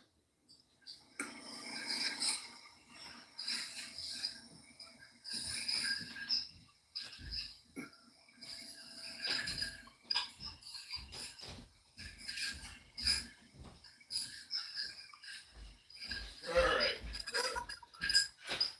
We love the Jewish people. Okay. All right. This is for TikTok in educational purposes. Let the record show we love the Jewish people. We all own 6-point stars. Okay, I'm back. Are you there? All right. Okay. So I don't know. I just, to me, you're making Trump almost sound like a bumbling buffoon because you're suggesting that he doesn't seem to have the wherewithal to know that the Israelis are not allies. All the other presidents didn't fall for what Trump fell for. You even said they played to his grandiose. So they knew he had some sort of ego and they knew how to approach him, kiss his ass or play to his grandiose, and we'll get him to do our bidding. He's not a bumbling buffoon, Tim. He's a man with a lot of pride who, when he thinks he's right, he thinks he's right. And when it's reinforced by another world leader, the man fucking takes it a step forward, which is wrong. Put us 100% wrong. Got us all into a war. Didn't even sell it to our own people. He let Netanyahu, I mean, at least advise the American people. I mean, he didn't even sell it to us. He don't even have the support of his own countrymen. Well, he does. He has the support of a lot of his country. I don't even think half of it. Hold on, let's be real about this. A lot of people in the United States agree that Israel is You all right over there, man? I seen it. Before you continue, Darkside Rider says Gen X is trying to have us do wake-up exercises. This crazy man, he says, hey, Tim, make sure your bathroom spray, make sure you don't slip in on your way out. Well, listen, I don't normally interrupt the show to go to. In fact, I think I've only done that once where I had to go take a bathroom break. But we were working with like a 16-inch log. We had to make sure the lumber was removed. So I had to. I had him doing jumping jacks, Tim. Oh my God. I had him doing jumping jacks. Oh my God. Well, so let me ask you. So how does this end then? You can't put the cat. You can't put the genie back in the bottle. How does this conflict end? He's not going to do what you suggested with Israel, where he just leaves them out to dry. That ain't gonna happen. So how does this end otherwise? Well, I think he's already seeing that Israel is making a lot of mistakes. He called a peace thing, and Israel bombed Lebanon. They bombed Hamas. Trump was not happy about that from the shit that I've read. He wasn't happy about that at all. But he's keeping a lid on it. I think how this ends is that, and I hate to say this, and I really hope I'm wrong, that fucking Israel does the N-bomb on Iran when they really start whipping the shit out of them again. And I think Trump will open his eyes.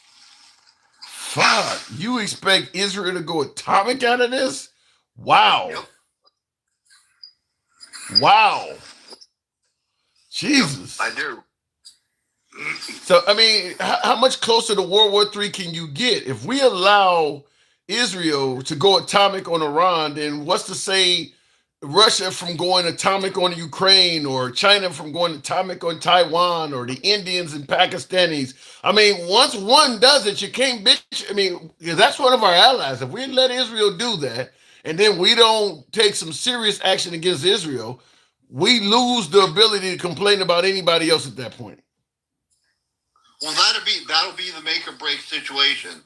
If and when Israel does that, and I believe they will, I think at that point, I think it'll be J.D. Vance and Marco Rubio that tell Trump, man, you're fucking up. You're really fucking up. Is it possible that Trump ever throws Netanyahu under the bus? I mean, a lot of folks like yourself, a lot of MAGA thinks he's a villain already. Yep. So you think Trump and Netanyahu may have a falling out? Yep, I do. I do too. I've had a lot of guests. I've had a lot of guests tell me no. Look, Trump loves to protect his image. You're right about the grandiose thing, and I think a lot of Democrats and MAGA and even independents believe that Trump acted on bad intelligence from Netanyahu. So he's already a villain. So all Trump has to do is come out and say, look, I was trying to do what was best for the country, and I just took the advice from this guy. He gave us some bad intel. I can see it happening. I do believe him and Netanyahu's going to have a falling out. Let me ask you this, Tim. Let me ask you this. If Netanyahu did something really fucked up, a war crime beyond comprehension, and you know what I'm talking about, the N-word, and fucking Trump fucking flipped the script and said, you know what? I'm not down with that. You're fucking up. And he turned his back on Israel. Tell me you wouldn't back his play. Tell me you wouldn't have a whole new respect for him. You might not like him. I know you hate the guy. But tell me you wouldn't have a whole new respect for him and say, all right, good job, Trump. Right? I don't. Well, I would favor him criticizing Israel if they decided to go atomic on Iran. I would favor him doing that. But to be honest with you, I think we're past. I mean, if you didn't say anything for what they've done to Gaza, Trump stood beside Netanyahu talking about owning Gaza and saying that people can't come back. Now you want to bitch about him dropping a atomic weapon? You were okay with him doing all this other forms of genocide and all this other shit, but now because he went atomic, you want to say something? Brother, those are night and day. Doing what he's doing in Gaza, in Israel dropping an N-bomb on Iran. To me, talking, bro, that's fucked up. Here's why I disagree with you. if you look at Gaza, since Israel started attacking them, I don't see a lot of difference other than plus or minus a little bit of radiation. Gaza looks like what would have happened from an atomic weapon. Not to mention him deliberately starving the people to death. I mean, it's literally bombed to the Stone Age. Even if you dropped an atomic weapon, you're like what you're talking about. Gaza wouldn't look much different than it look now. Hold on, who did that to Gaza? America? Oh, Israel. What I'm saying is they have essentially already dropped an atomic weapon. Look, the way Gaza looks, that's probably how it would look if you went atomic on them. It wouldn't look much different. It's just all rubble. Look, I'm not saying Trump didn't make some mistakes, because he did. He made some very, very bad mistakes. But when the fucking rubber meets the road, if he fucking pulls his head out of his ass and says, you know what, Israel? Fuck you, Netanyahu. This ain't happening no more. You're on your own. I think that'll be the tail of it. I think it would bring him some support back from some MAGA, like the Tucker Carlsons and the Nick Fuentes types. But I think that there's a lot of. I think it'd bring him back some support from some liberals, like the handsome liberal would say, "God damn, the man did the right thing." I would give him credit finally, but look, you done so many wrong things. Like I said, to me, what we supported with Gaza, telling Israel to go ahead and finish the job in Gaza and things like that, it ain't enough to save face is what I'm talking about. Not to mention, as I mentioned earlier with our conversation, the Israelis have thrown so much money around in this country. The J people, they've thrown so much money around in this country. They're involved in so many businesses and banking institutions and things like that. I think there would be a lot of Americans that would not support America leaving Israel on the lurch. There's too many Americans. There's a whole lot of them in this country. A whole lot of people who were born in Israel that live in this country. So he would have a major problem out of them, and they got a lot of power and influence. You know what's funny? Is about 1,500 years ago, we had the same problem. And the Romans stepped in and they put the kibosh on the J people. As history went on, every time the J people got ahead in life, they tried to take over everything. That's what they do. They just don't do it like the Muslims. Here's the difference between the Muslims and the Israelis. Okay? The Muslims and the Israelis, I don't like either of them. But I can respect the Muslims because the Muslims will just take us out themselves. The Israelis will use us to take everybody else out and don't care if we live or die. I think old Big AH had the right fucking idea. Mustache man. I know you're talking about. I'll leave it at that. You're not the only one I've heard say that. I obviously do not agree, but I've heard a lot of folks say that. That's a horrible sentiment, but I see a few people in the comments even agreeing with you. Gen X, thanks for coming through. As always, I appreciate it. All right, brother. Have a great night. I'll talk to you soon. You too. Looking in the comments, Darkside Rider says also to answer what Gen X said, you're wrong. We don't need to try to get into no more disputes with Iran or Israel. I believe you are wrong.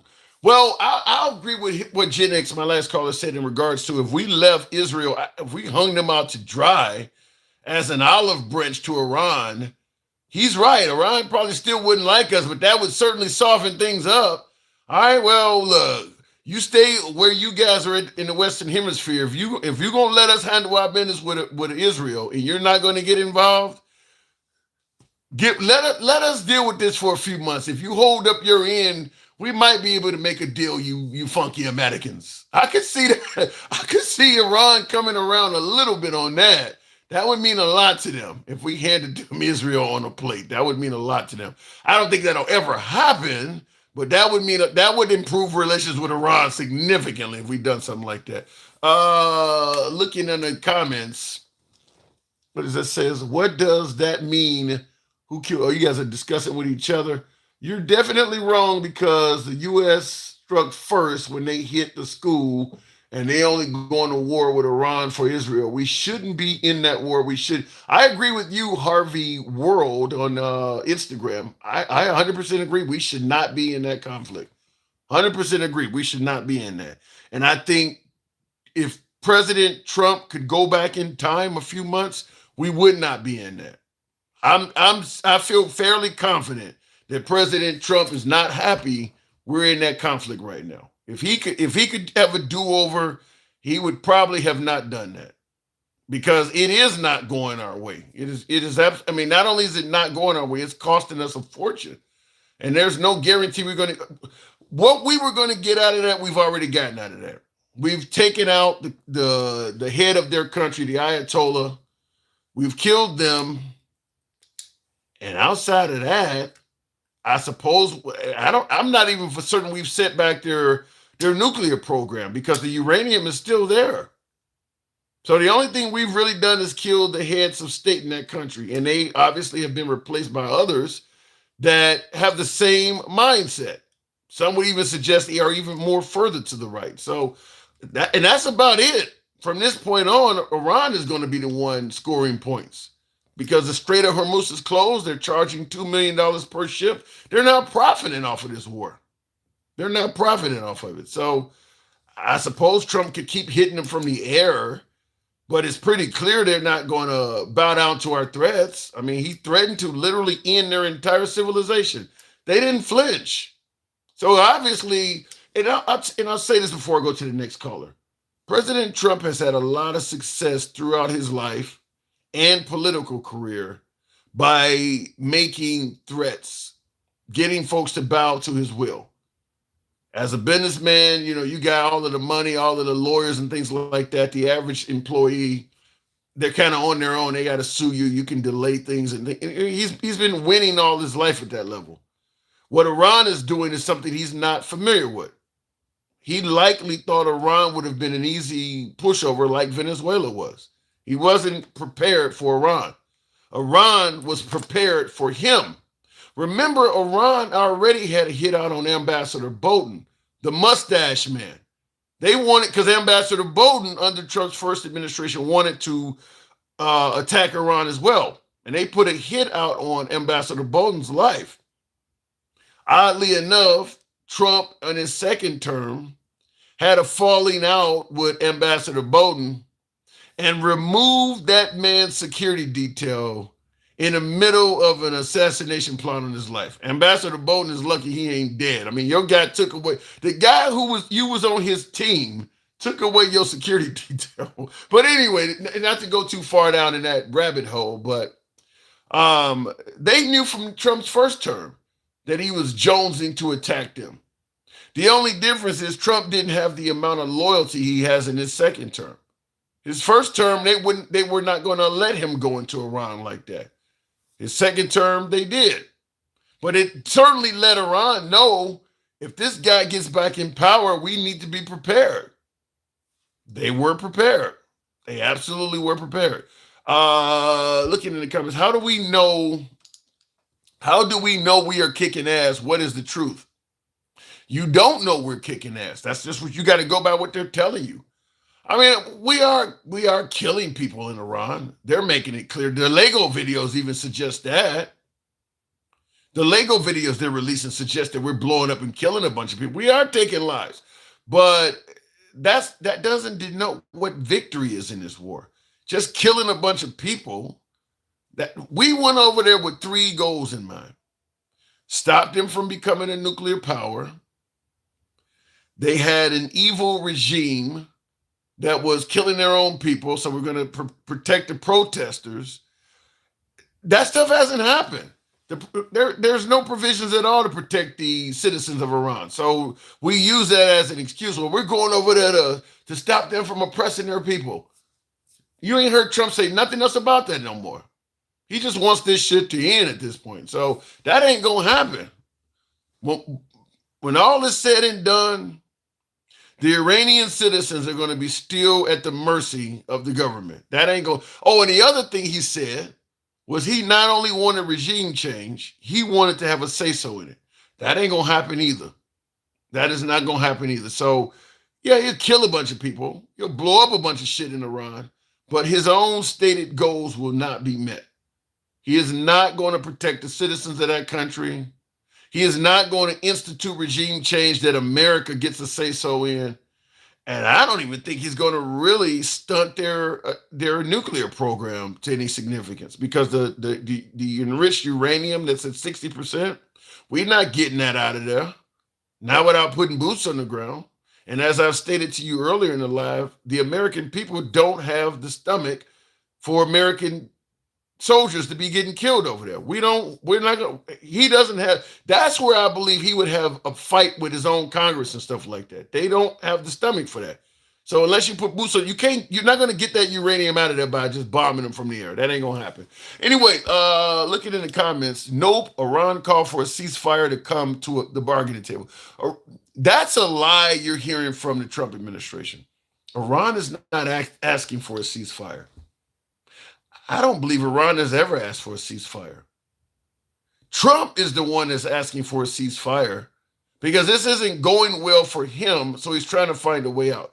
Trump was claiming we had a ceasefire while Iran was still bombing Israel. That's not a ceasefire. I don't see a ceasefire in that at all. So, I think Trump wants a ceasefire, but he's not getting it. But to appease the American people that are war weary, he's telling us we're getting it.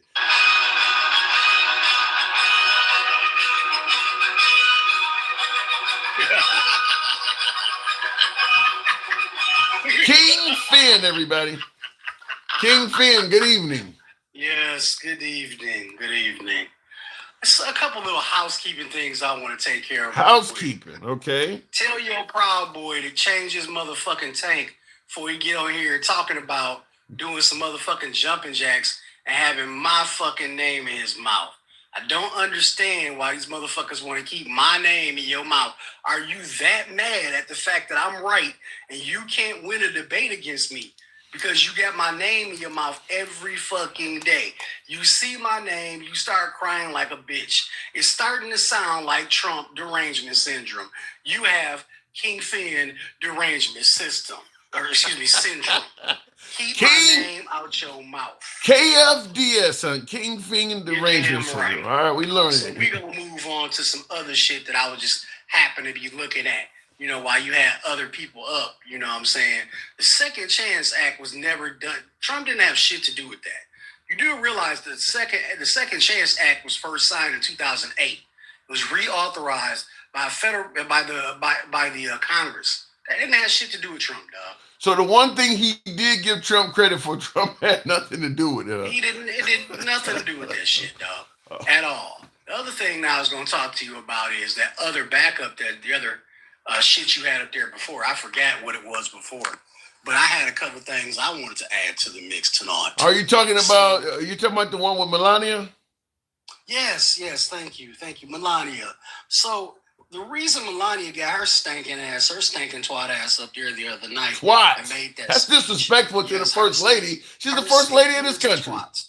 Yes, I don't care because they constantly say that Michelle is a man. You can kiss my hairy black ass. I don't care. Why does it have to be hairy? You can't shave that. Because it is. I like my ass hairy. Okay. Oh, however, Melania got her stinking ass up there the other night to make that speech because there's a Brazilian woman. What is her name again? Her name is... I knew there was something coming, the reason why she would do that. Amanda Ungaro. They don't like you, King. They don't like you, King, but keep going. Damn them. She's 41 years old. She's the former model who was with her boyfriend who had a son. And the boyfriend is... What is his name? Damn, I need to find his name. Either way it go. The boyfriend was cool with Epstein. And seeing Trump and Melania at these parties, she got dirt. They need to go get that lady and put her under fucking protection right now, okay? Because she already done said in her Twitter posts, her Instagram posts, she gonna let the motherfucking cat out the bag, okay? So she's not in America? No, she's not in America because she got pulled away by ICE. So the boyfriend of hers, damn, what is her? I can't remember the dude's. Paolo Zampoli. Paolo Zampoli is his name. Paolo Zampoli was real cool with Trump and Epstein. Yes, Lisa, you got it. Was very cool with Epstein and Trump and attended all the Epstein parties. She got deported by ICE. Now, her son is the one who's still in America, and Paolo is keeping him because, of course, Paolo wants an heir. But Miss Ungaro, she about to tell it all. She about to let it all But out. people, but you know how things can be twisted. MAGA in particular are going to say she's only snitching. What they say, Jose Canseco's only snitching because he's finished. I mean, they're going to say that she's only snitching because she got her ass deported. But does it matter? See, because here's the thing. One, there's the court of public opinion. Two, there's the actual history and all the documents and all the videos that they got with Paolo and Amanda in them. If she got videos of her, Melania, Trump, and Epstein on the island. There are videos of them together at parties. There are videos of them all kicking it together real close. But now if she got videos, that would speak volumes. Real quick before we continue. Hold on. We're gonna get her up under some protection right now because she about to let that shit blow the fuck up. Well, next. She might decide like Brooks in Shawshank Redemption. She don't want to live anymore. Before you continue though, Darkside Rider says, Tim, from what day you're saying and what is really going on, that logistics are saying that we are losing badly, very badly. The Lego commercials minus what Pete Hegseth says in what Trump. You said the logistics say we're losing the Iranian war badly? I don't know if we're losing badly. We are losing first of all, let's go here. Okay, you can't exactly call it a war. Well, you can call it a war. It's a war. But you can't exactly say you're winning anything when you're under duress. Nobody's getting through the strait. They told them two carriers today, if y'all don't back up, we're going to blow that shit up with the water mines. And we got Sam tourists waiting off the cliffs. Do what you want. Guess what? Them bitches stopped where they was and backed the fuck up. They don't want no problems, okay? Let's stop playing like we don't all know what's going on. Trump is lying again. He lied about the ceasefire. He's lying about these peace talks. They over there, the peace talks shut down because fucking Smoky Eye Vance is over there running his mouth instead of listening to what these people are telling him. And they are telling him, we want you to pay us reparations and get the fuck out of Iran. Period. Smoky Eye Vance. Yes, Smoky Eye Vance. Well, listen. The man that wears more mascara than most women. Yes. Wow, he said in the comments, Mr. G says, Mark Levin said Trump is the Jewish president. Ugh, that didn't go well. That ain't gonna make it. It's not gonna go well. Ooh, because that's much bad. like your last caller just said, unfortunately, the one irritating thing that I would agree with him on is that we do need to let fucking Israel go. Unfortunately, that's the one thing I agree with him on. Yes, Trump got duped. He got played. He got shellacked. He's the dummy who went over there and started some shit because Israel told him to, much like Bush did. If you didn't learn the first time, what's the saying? I can't remember the damn saying. Shame on me, shame on you. I get what you're saying. Yes. Yeah. Yes. Well, I will say, but then you're saying exactly what I was saying earlier is that Trump and Netanyahu will likely have a falling out. I mean, Trump will view Netanyahu. If I'm Trump's advisor, I'm gonna tell him, sir, listen, your best way of getting out of this is to scapegoat Netanyahu. Clearly, this was done because of what he told you. And even your people believe that he's a villain. The liberals believe he's a villain. There's your way out. Tim, is he listening to his advisors? He might when his reputation is in jeopardy. No, he ain't. If he would have listened to his advisors, he would have never did this shit. What are you talking about? He would have never did it. If he was listening well, wait a minute. You asked, is he listening? You asked, is he listening? You asked, is he listening to his advisors? At the time, Netanyahu was an advisor. He's not listening to anybody. He's doing what he usually does. Taking a big shit all over everything and letting it fly up his fucking back. because the diaper ain't holding it all no more. Oh my God, that's a nasty. It's all over his back Oh now. my God. So the Lego commercials are correct. The Lego movies are correct. And I gotta tell you, Lego's making a lot of fucking money. You know that? I don't know about that because because folks are like, well, I can't believe Lego hasn't issued a cease and desist and all of that. And people talk about but let me say this though. There is no Lego don't have a play in this. The name Lego is not being used in these videos, is it? Nope. So it could just be building blocks. Building blocks, and they're like this. They don't have anything. They don't have anything to do with this. And to be honest with you, is making most of us want to go get our Lego sets again, isn't it? I know you broke out a set of your Lego. Yeah, speaking of which. Yeah. Look. Right here. Right here. I gotta put this one together. Yeah. This is not official Lego though, but it is compatible with Legos. You can snap Legos onto this. Yeah. But this is a big ass building block plane, and it's Lego. Yeah, I got hence the reason Lego ain't saying shit, because motherfuckers is buying Legos left and right. Yeah, I like it. It helps me, just like motherfuckers do jigsaw puzzles. I like Legos. I got tanks and F-15s I'm looking at around here that are made out of Legos. I got them everywhere. But we're gonna jump back to the actual facts. That the last couple really fucked up things I'm about to say to you.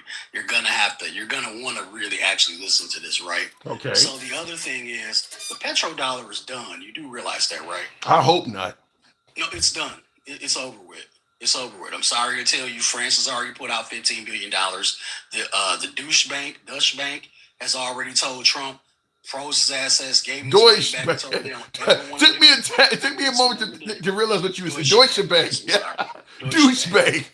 They don't ever want to do business with him again. He can never ever have an account with them anymore. The petrodollar is done, not only because of that shit he did in Venezuela, but everybody is changing their money over to yuan, and they're about to start using the BRICS system. It's been activated already, so that's over with, right? Oh, plus like I told you before. I told you this before it happened. Iran has made brought out the official statement that the toll, as well as any. I heard about that. Oil, yeah, the money they pay the toll got to be paid in Chinese marks or whatever it is. It can't be paid in nothing but yuan. So where's that petrodollar gonna come in at now, brother? I don't know. The other thing was there's something really strange about him asking for his annual budget and it being $1.5 trillion. I think earlier you were talking about it with one of the guests, and it's like they were saying, oh yeah, well, our money is going to do this, our money is going to do that, but he's asking for $1.5 trillion for the military, for the next military bill, and he's cutting, and I'm not just talking about cutting, he's cutting, like, ending programs for the poor to do this. Well, like, I think if it's one thing that should be obvious by now, with Greenland, Venezuela, Cuba, fucking Yemen and Nigeria and Iran, he wants to be a wartime president. Period. He wants to be, like a kind of a expanding the American empire type president. And you're going to need a huge military budget to do that. He wants, because Cuba's next. Colombia's in there. He's still talking about Greenland. I mean, he wants to get us in a war. Big wars. That's going to cost money. The problem with that is going to be that nobody here wants that. We can barely feed ourselves. We're barely going to have food in the next 6 months. We're probably going to have very low stock, because once they pull the gas out the strategic reserve, it ain't going to be no more gas, right? Yeah, and I would also add, just to strengthen the point, this whole draft, the selective search. I mean, it's pretty clear the direction he's taking us in. He expects America to be in some wars. It's written all over what he's doing.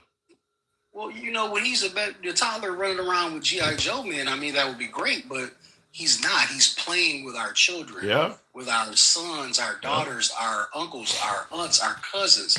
This is not the time to do that. Especially for the fact that the homeland is not secure. We are insolvent. Those are two different words, right?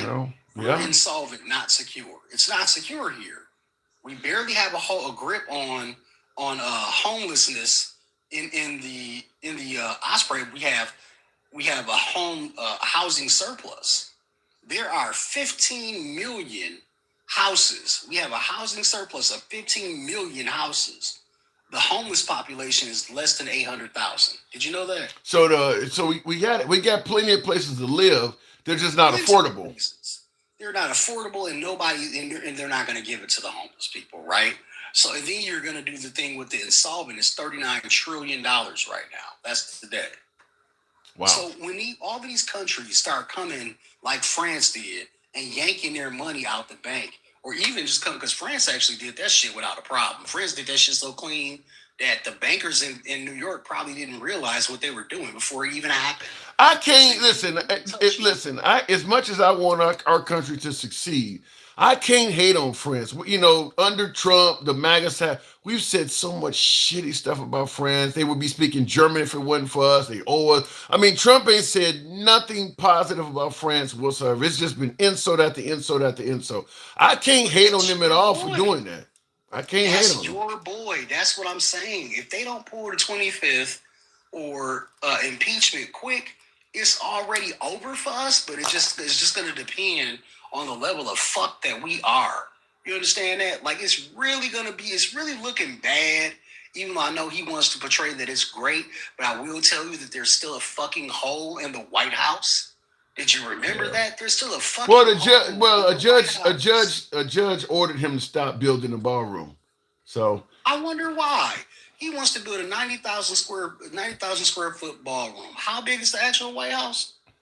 That ballroom is way bigger than the White House. It's going to be 3 times the size of the White House. Why would you build that? Because the White House may get torn down and built bigger too. I mean, you see the tribunal. That man likes big and better. He's building big shit. I mean, for all we know, Trump may turn the whole D.C. area into a government town. Start, what they call it, eminent domain. Start taking properties and shit away. But with Trump, you never know. Got the money for it. See, it would be different if he wasn't playing with our tax dollars to make these things happen. He's playing with our money, playing with house money. You don't get that. It's just like Stephen Miller got pulled into a conference the other day. If you follow Ted Lieu, if you don't follow Ted Lieu, you should be following Representative from California, Ted Lieu. Ted Lieu is coming after everybody's head. He had Cash Patel and Stephen Miller in there. He's smart. He smacked the dog shit out of Cash Patel and made him look completely stupid. How do you respond to Texas in the comments stating the ballroom that's not using tax dollars? Okay, so you can keep believing that shit if you want to. It might be true. No donors are going to pay for that.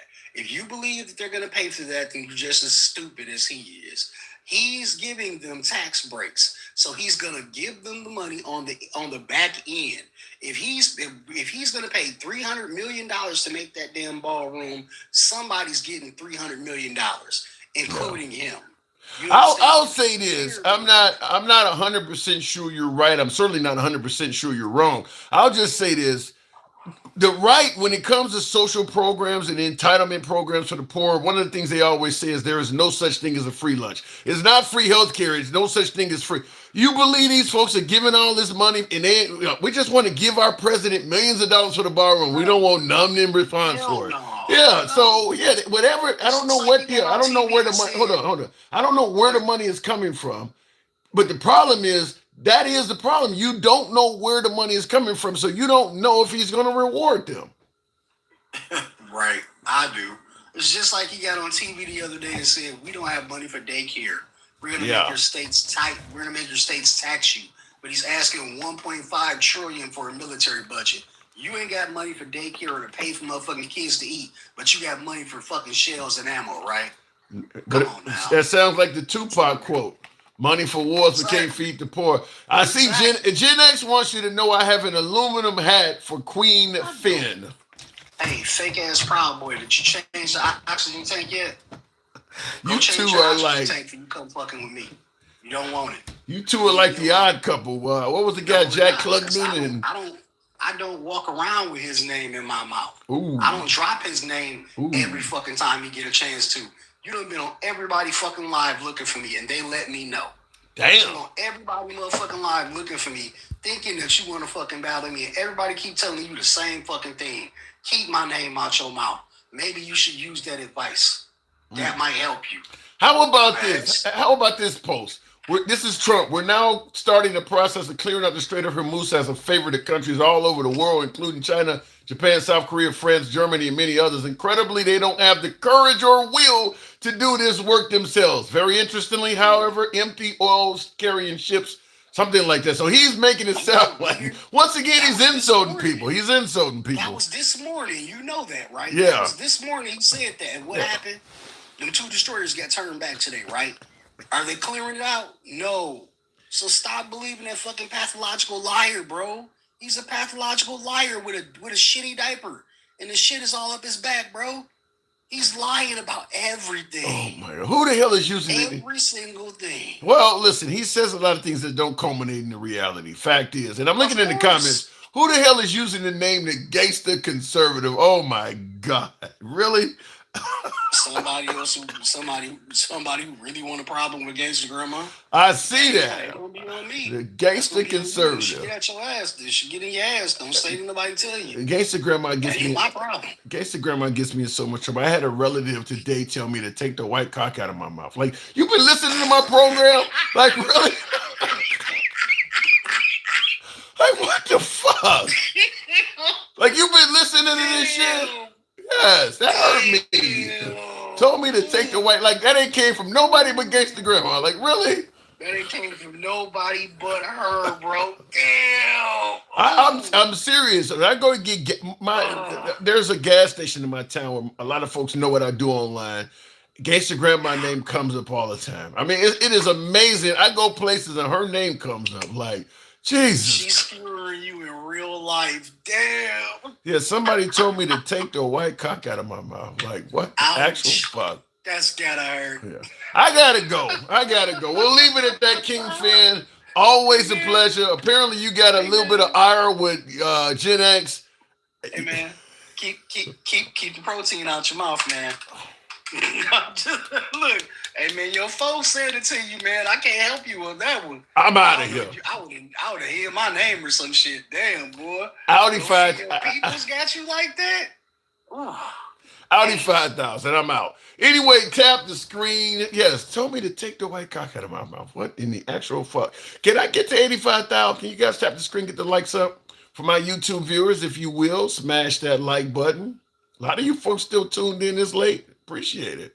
Thank you for the support. We're here normally most weekdays, so if you favor this type of open dialogue from all sides of the aisle without anyone being blocked, banned, or censored, follow the program if you're currently watching us live on Instagram, TikTok, or Substack.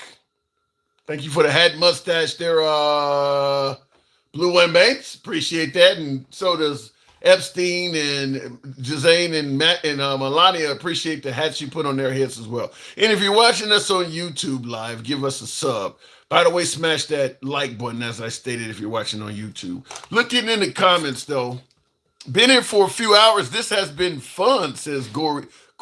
Thank you, Corey. I appreciate you tuning in. We'll try to make it fun every day. Gangsta got fans, says me too. Yeah, she absolutely does. Thanks for coming on, Tim. Good night. Appreciate it. Let's get a little more in here to get to a point in time to see what the number is, all is going on, and how to get the job. There's a lot here you got there. I can't read all of that. Get the job and do it with the other guys who was going through a different experience. Well, we want to get as many MAGA in here as possible because I do want to hear from some MAGA. But with the likes of Megyn Kelly, Tucker Carlson, Nick Fuentes, Alex Jones, Joe Rogan, a lot of folks are turning on Trump. Most of I won't say most, but many of the big name conservative, what do you want to call it, content creators, they're outspoken about Trump. I mean, Alex Jones talking about the 25th Amendment to literally take the guy out of office by force. Alex Jones just said that. Candace Owens is like he's got dementia, calling him, and grandpa needs to go. They're coming down hard on him. So he absolutely is, despite the CNN poll suggesting that he still has 100% support, maybe, but he's losing a lot of the quantity of it, though. I mean, there's a lot of folks that are not happy with what's going on. But anyway, let me look in the comments before I go to the next caller. And real quick, we played this yesterday. I think it's still worthy of noting. Closed. And President Trump this morning on Truth Social was not mincing words. I mean, truly, just taking it to the next level. Quote, a whole civilization will die tonight, never to be brought back again. I don't want that to happen. I don't want to hear that. I want you to hear God her bless response. the great fit. Can't he just behave like a normal human? I mean, honestly, like the president, at 380, yes, shut up. Fucking shut up about that shit. You don't threaten to wipe out an entire civilization. We're talking about civilians just casually in a social media post. You know, like I am the first to try to understand Trump and his strategy. Yeah, she wasn't happy. In the comments, I see somebody said hook up a burner phone so you can talk to YouTubers too, Tim. The problem with the burner phone, William Perry, is there's no way to stop folks who want to act an idiot, act a fool. You know, all of a sudden you can't get through because somebody is trying to dial the number over and over again and shit like that. I would gladly do that. I got all kinds of equipment around here I would do that with, but it has to be something where you can make it work without the assholes coming through, because there are trollers and people that don't like, you know, the program getting big, liberals that don't like me giving Trump credit for what I give him credit for. There's conservatives that don't like me criticizing Trump for what he get criticized for. So the problem with trying to do what you're suggesting, which I would 100% be behind that, is you're going to have assholes making that hard to do. Looking in the comments here is a long time. Thank you, Edward Blackman, saying you're a long time watcher.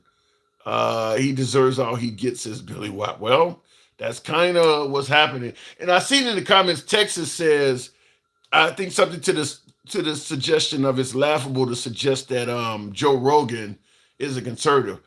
I didn't say Joe Rogan is a conservative, but he did support Trump in 2024. He did endorse Trump. He certainly ain't coming across as a liberal. He didn't endorse Kamala Harris. He endorsed President Trump. Joe Rogan was in 2024 was more of a conservative than MAGA. I don't think he's ever been MAGA, but he did endorse Trump. So he certainly is not a progressive or a liberal. So yeah, he's a content creator that's been on Trump's side and now he's not. If you want to suggest he's not MAGA, I'll agree with that. No, he's not MAGA, but he's huge online and he's anti-Trump now. But we can get off of Joe Rogan. Candace Owens absolutely was MAGA. So was Megyn Kelly. And absolutely with Alex Jones.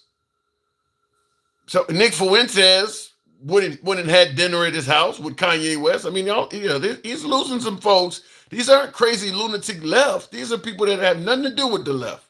So he's losing folks on the right now. I don't know why the Congress, though, is not acting in the same way. I don't know how many folks he got to lose before Congress starts saying we can't just let him get away with shit. I think the problem is Speaker of the House, Mike Jones. Mike Johnson, I think. Not Mike. Mike Jones is the rapper. Mike Johnson.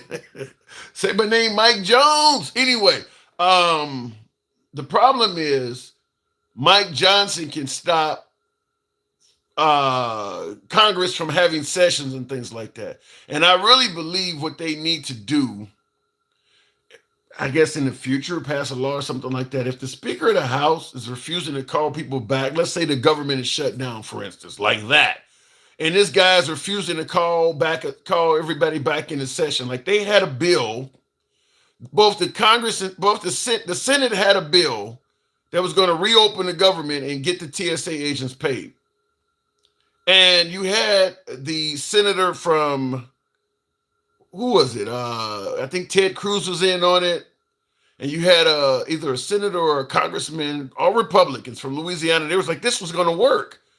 And you had Trump say, no, we don't want to work with the Democrats. So Johnson just decided we're not even going to call Congress back into session. Even though you had enough Republicans to likely get the government back open. Because Trump wants this Save America Act passed. I really believe they need to pass some sort of law that prevents the Speaker of the House from holding up all of Congress. if Congress wants to, if you got enough members on Congress that wants to pass a bill or something like that, one man being the Speaker of the House should not be able to hold up Congress and prevent them from voting on it. They almost need to have it like where you can, you can go around the president with a majority. He can veto. You can go around him if you got a majority. If you got enough Congress people, they should be able to force the House to come back into session, even if the Speaker doesn't want it to. Because right now the Speaker is just kind of blindly following Trump. Johnson is going to do whatever Trump says.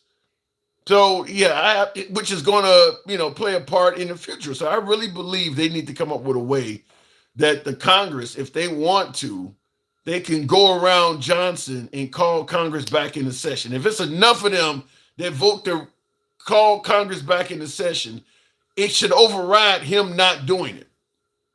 Like, for instance, when Obama had a Supreme Court pick, the head of the Senate, Mitch McConnell, just did not call the Senate back into session.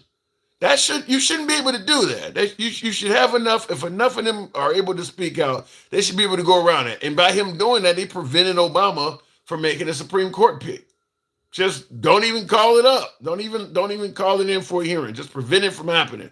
So yeah, I absolutely believe they should be able to override that.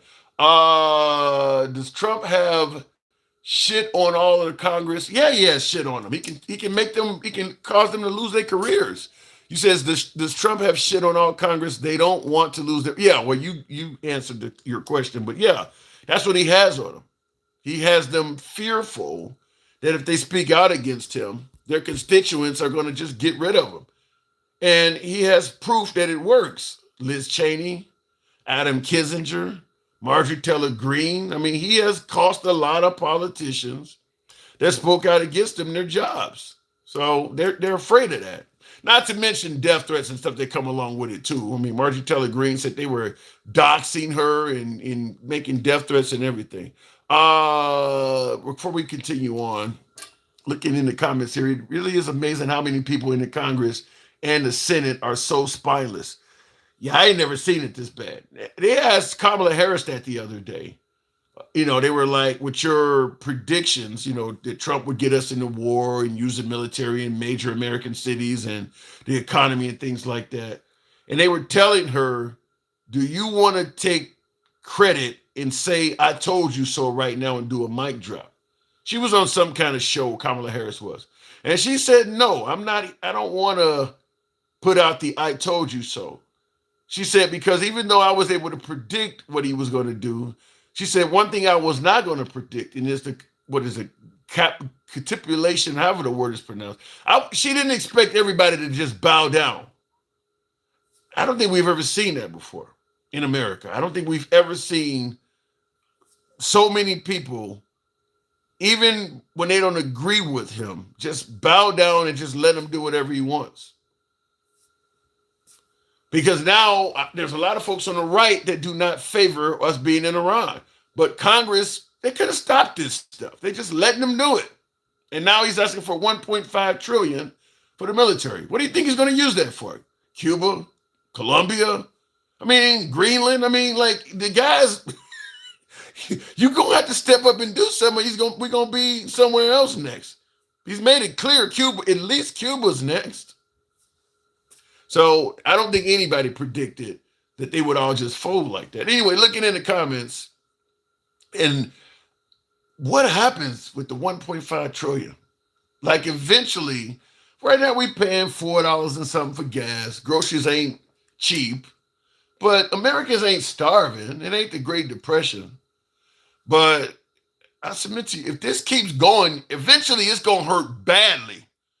Eventually, this stuff is really going to start to hurt, because the trajectory is not going in a positive direction. It's going in a negative one. It's going to eventually start to hurt badly. You can't just let this keep happening. Either you get some of this, obviously what's going on in Iran ain't turning around. They're not opening the strait. They're not cooperating. Whatever we want to do with Cuba is going to cost money. We're not going to get any money out of this stuff. So yeah, eventually this is going to hurt badly. It's just not right now. Right now it's hurting, but people can kind of deal with it. Eventually, this is going to hurt badly. You heard my last guest talking about they're going to go away from the U.S. dollar and all. They start withdrawing all their money out of our banks and calling all their debts due and shit like that. Eventually, this is going to hurt badly if we don't turn this around.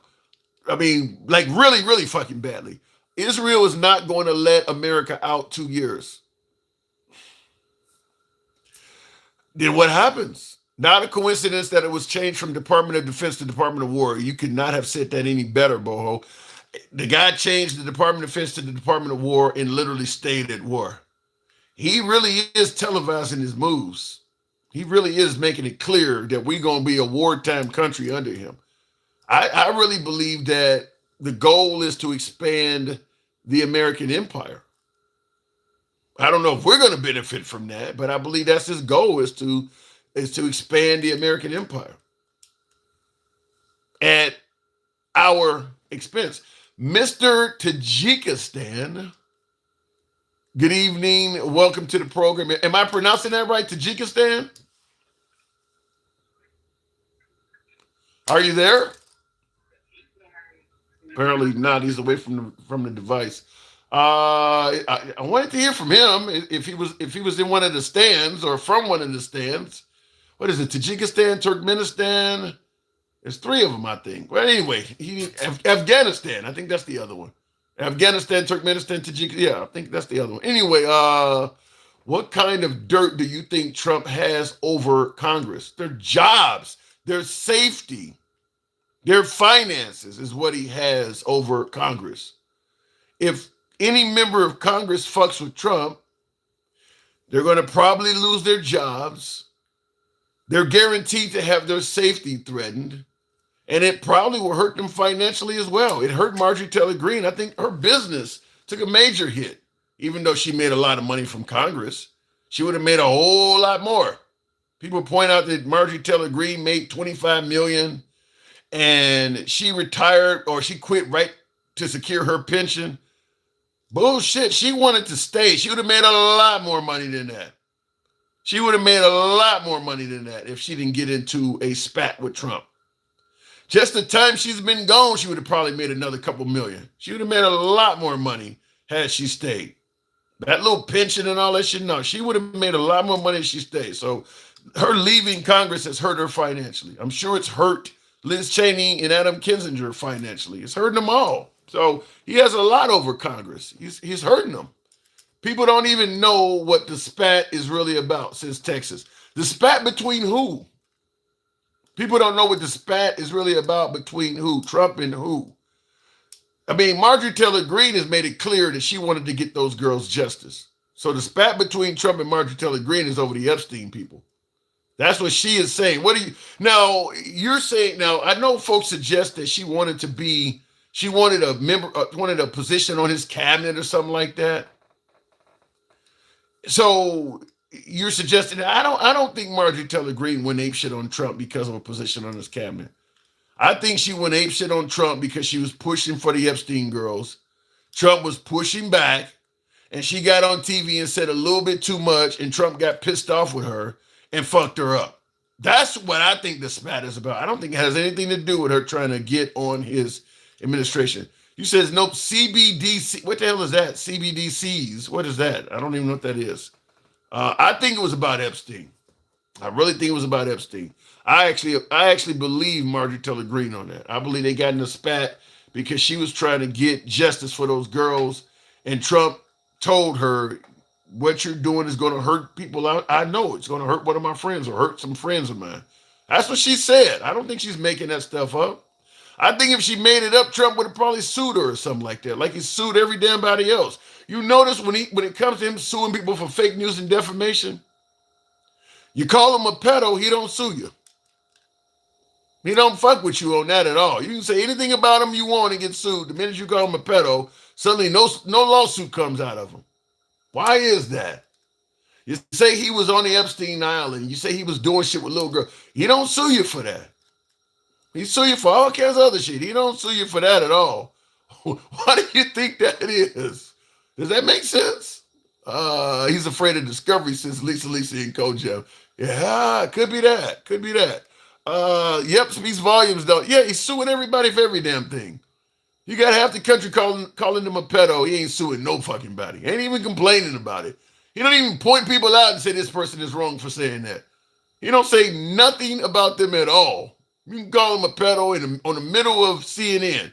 He don't say nothing about it at all. He might say you're a loser, you're fake news, but he don't criticize you calling him a pedo at all.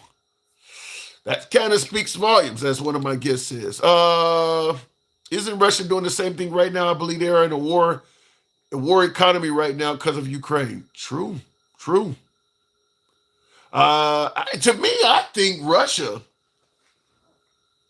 had a more legitimate reason to attack the Ukraine than I think we did it with Iran.